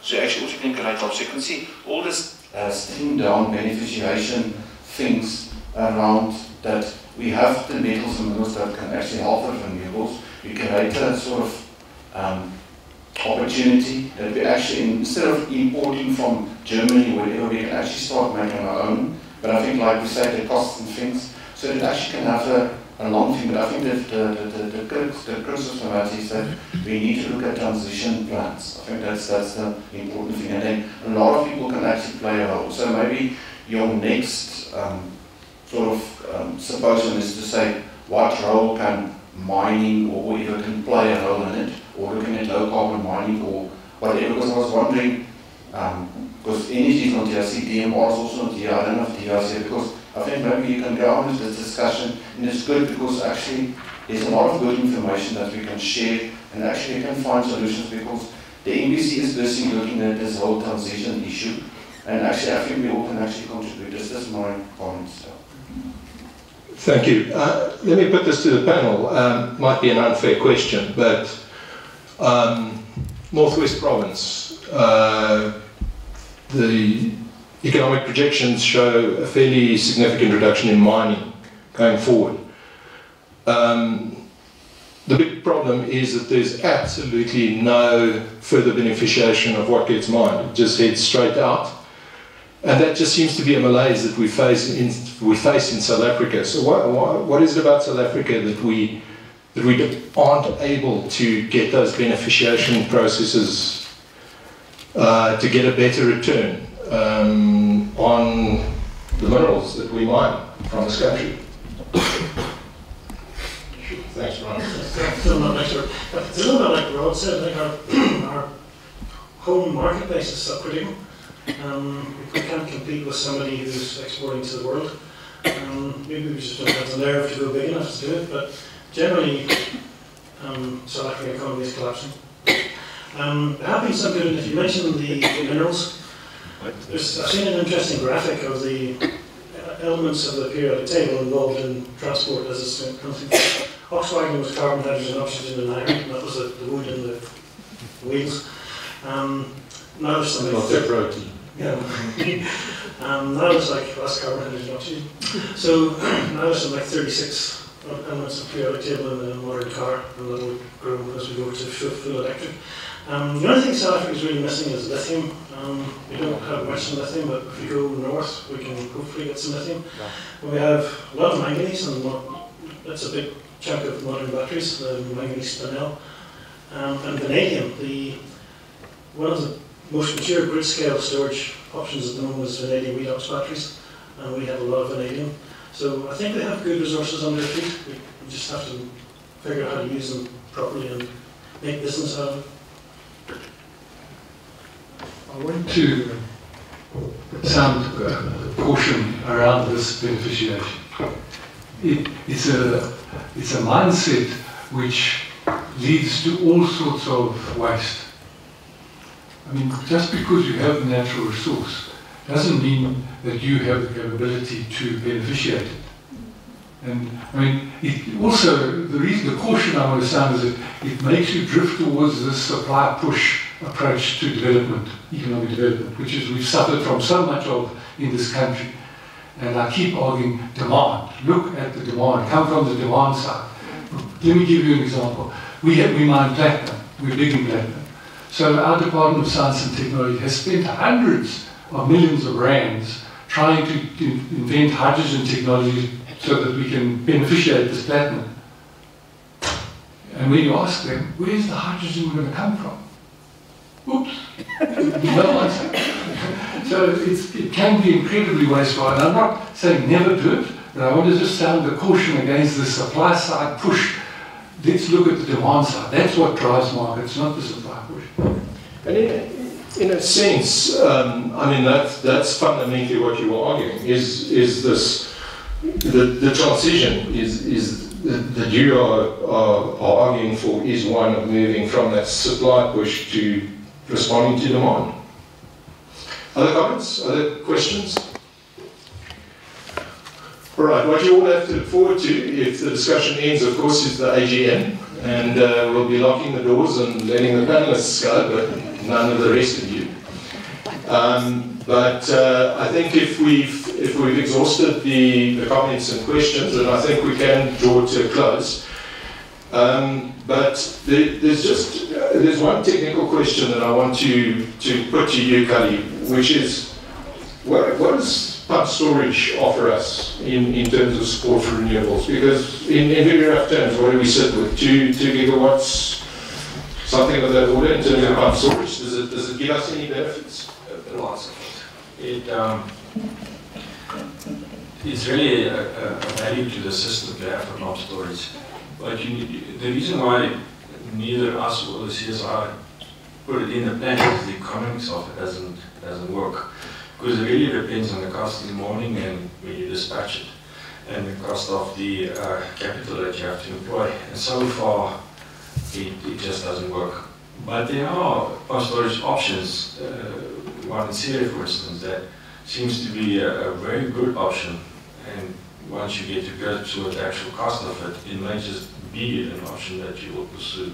System operators love pump storage. It does so many things for them that if you give them an opportunity, they will build it.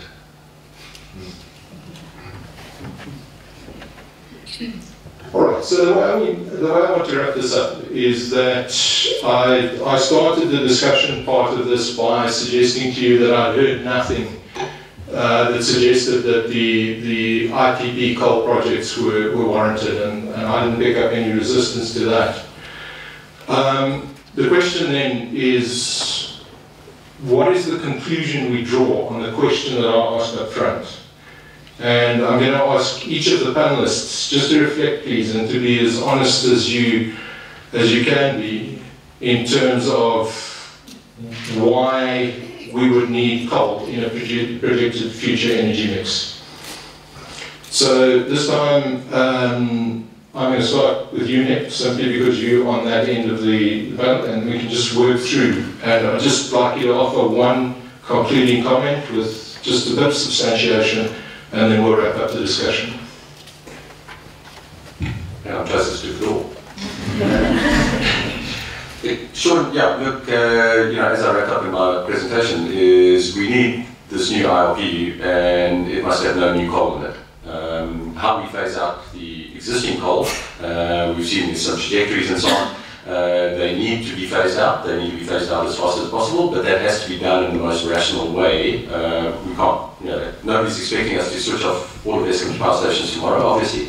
But how do we make sure that we phase out the coal as fast as we can whilst not affecting people's livelihoods and so on? And just, it's been mentioned a number of times about transitioning and so on. There is the 1 million climate jobs campaign, and there's a website if anybody's interested, and it's all about how do we create the stimulus in the economy and employment through addressing all of these climate change challenges, including the energy transition and everything else. Yeah. And so it's an opportunity, it's a massive opportunity to overcome a lot of the challenges we're facing as a country right now is being presented by this need to transition, and we really should take advantage of it. Okay. From all the numbers that we have done recently, it is hard to see how coal can be, call it an optimal or least cost choice for the system. So from a least cost point of view, I doubt very much if coal will be a preferred option, but government and policy may have different opinions on that.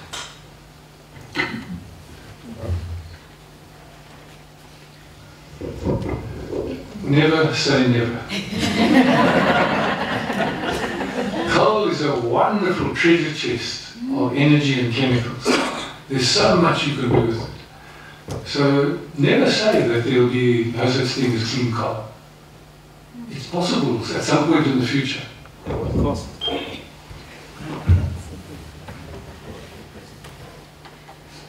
Okay, so go back to my division between new coal and existing coal. I think no new coal, but I think existing coal is needed as a bridge during the transition, both until battery technologies become affordable and just to keep the electricity price affordable while we're building all the new generating capacities. Yeah, I tend to agree. The main coal will be existing coal. Medupi will last for at least another 40 years. It won't make any economic sense to decommission those. There's environmental drivers where maybe you should. Maybe in 10 years actually it might make sense to decommission. But at present I would see that the existing fleet will phase out probably as planned. It's going to be conceived in last. As I mentioned earlier, coal should be seen as more than a thing to burn and make steam and make electricity. We need hydrocarbons for better.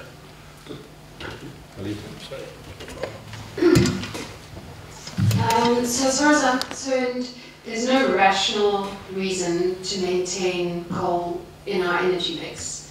And the only reason it would be maintained is because there is a lot of money behind coal. So from our perspective, renewable energy is clearly the cheapest source of electricity, and in a country like South Africa to be choosing anything other than the cheapest source of electricity doesn't make sense at all. In terms of never say never, sorry, didn't let that one go. Yes, never say never, but don't place all your chickens in that basket. Thank you. So, yes, in 10, 20 years there might be clean coal, but climate change means that we need to act now. So we can't pretend that it's going to be there because we don't know. So, yeah, as far as Greenpeace is concerned, we believe that there should be no new coal, that the current coal-fired power stations are actually, no offense to Eskom, but really not maintained as well as they need to be. They're really old, they're really polluting, and they need to leave the grid as soon as is viable, which doesn't mean tomorrow, but it does mean we shouldn't be looking at extending their lifespans. Okay, my one answer to your question of why still coal is perceptions, but there's a few perceptions. So, one is the perception that arises from the externalization of costs. We still hear people saying it's cheap because we're looking at costs under current market conditions and ignoring a lot of other costs. A second area of the perception is that the problems with coal are environmental rather than human, and that's even been reflected here today, that somehow there's the environmental problems and then there's the stuff that really affects us as humans, and there's this perception that climate change is created by industrialized countries and therefore not our problem. However, in southern African interior, warming will be double the global average. So because of our vulnerability as a country in the region and the fact that the impacts are going to be greater in this region because of the way the world climate system works, the perception that this is somehow not of existential importance to human beings, we need to overcome that. And then finally the perception that we've got it, so therefore we ought to use it, being applied to fossils but not being applied to renewable resources. So those, I think, are the perceptions why we're still stuck with coal. I think that's all that's left for me to do then is to sincerely thank all of our panelists. It's really very high quality presentations that were made. I found it really a wonderful session where I learned a lot, and I hope that you all shared in that experience. So I would ask you please to give our speakers a hand.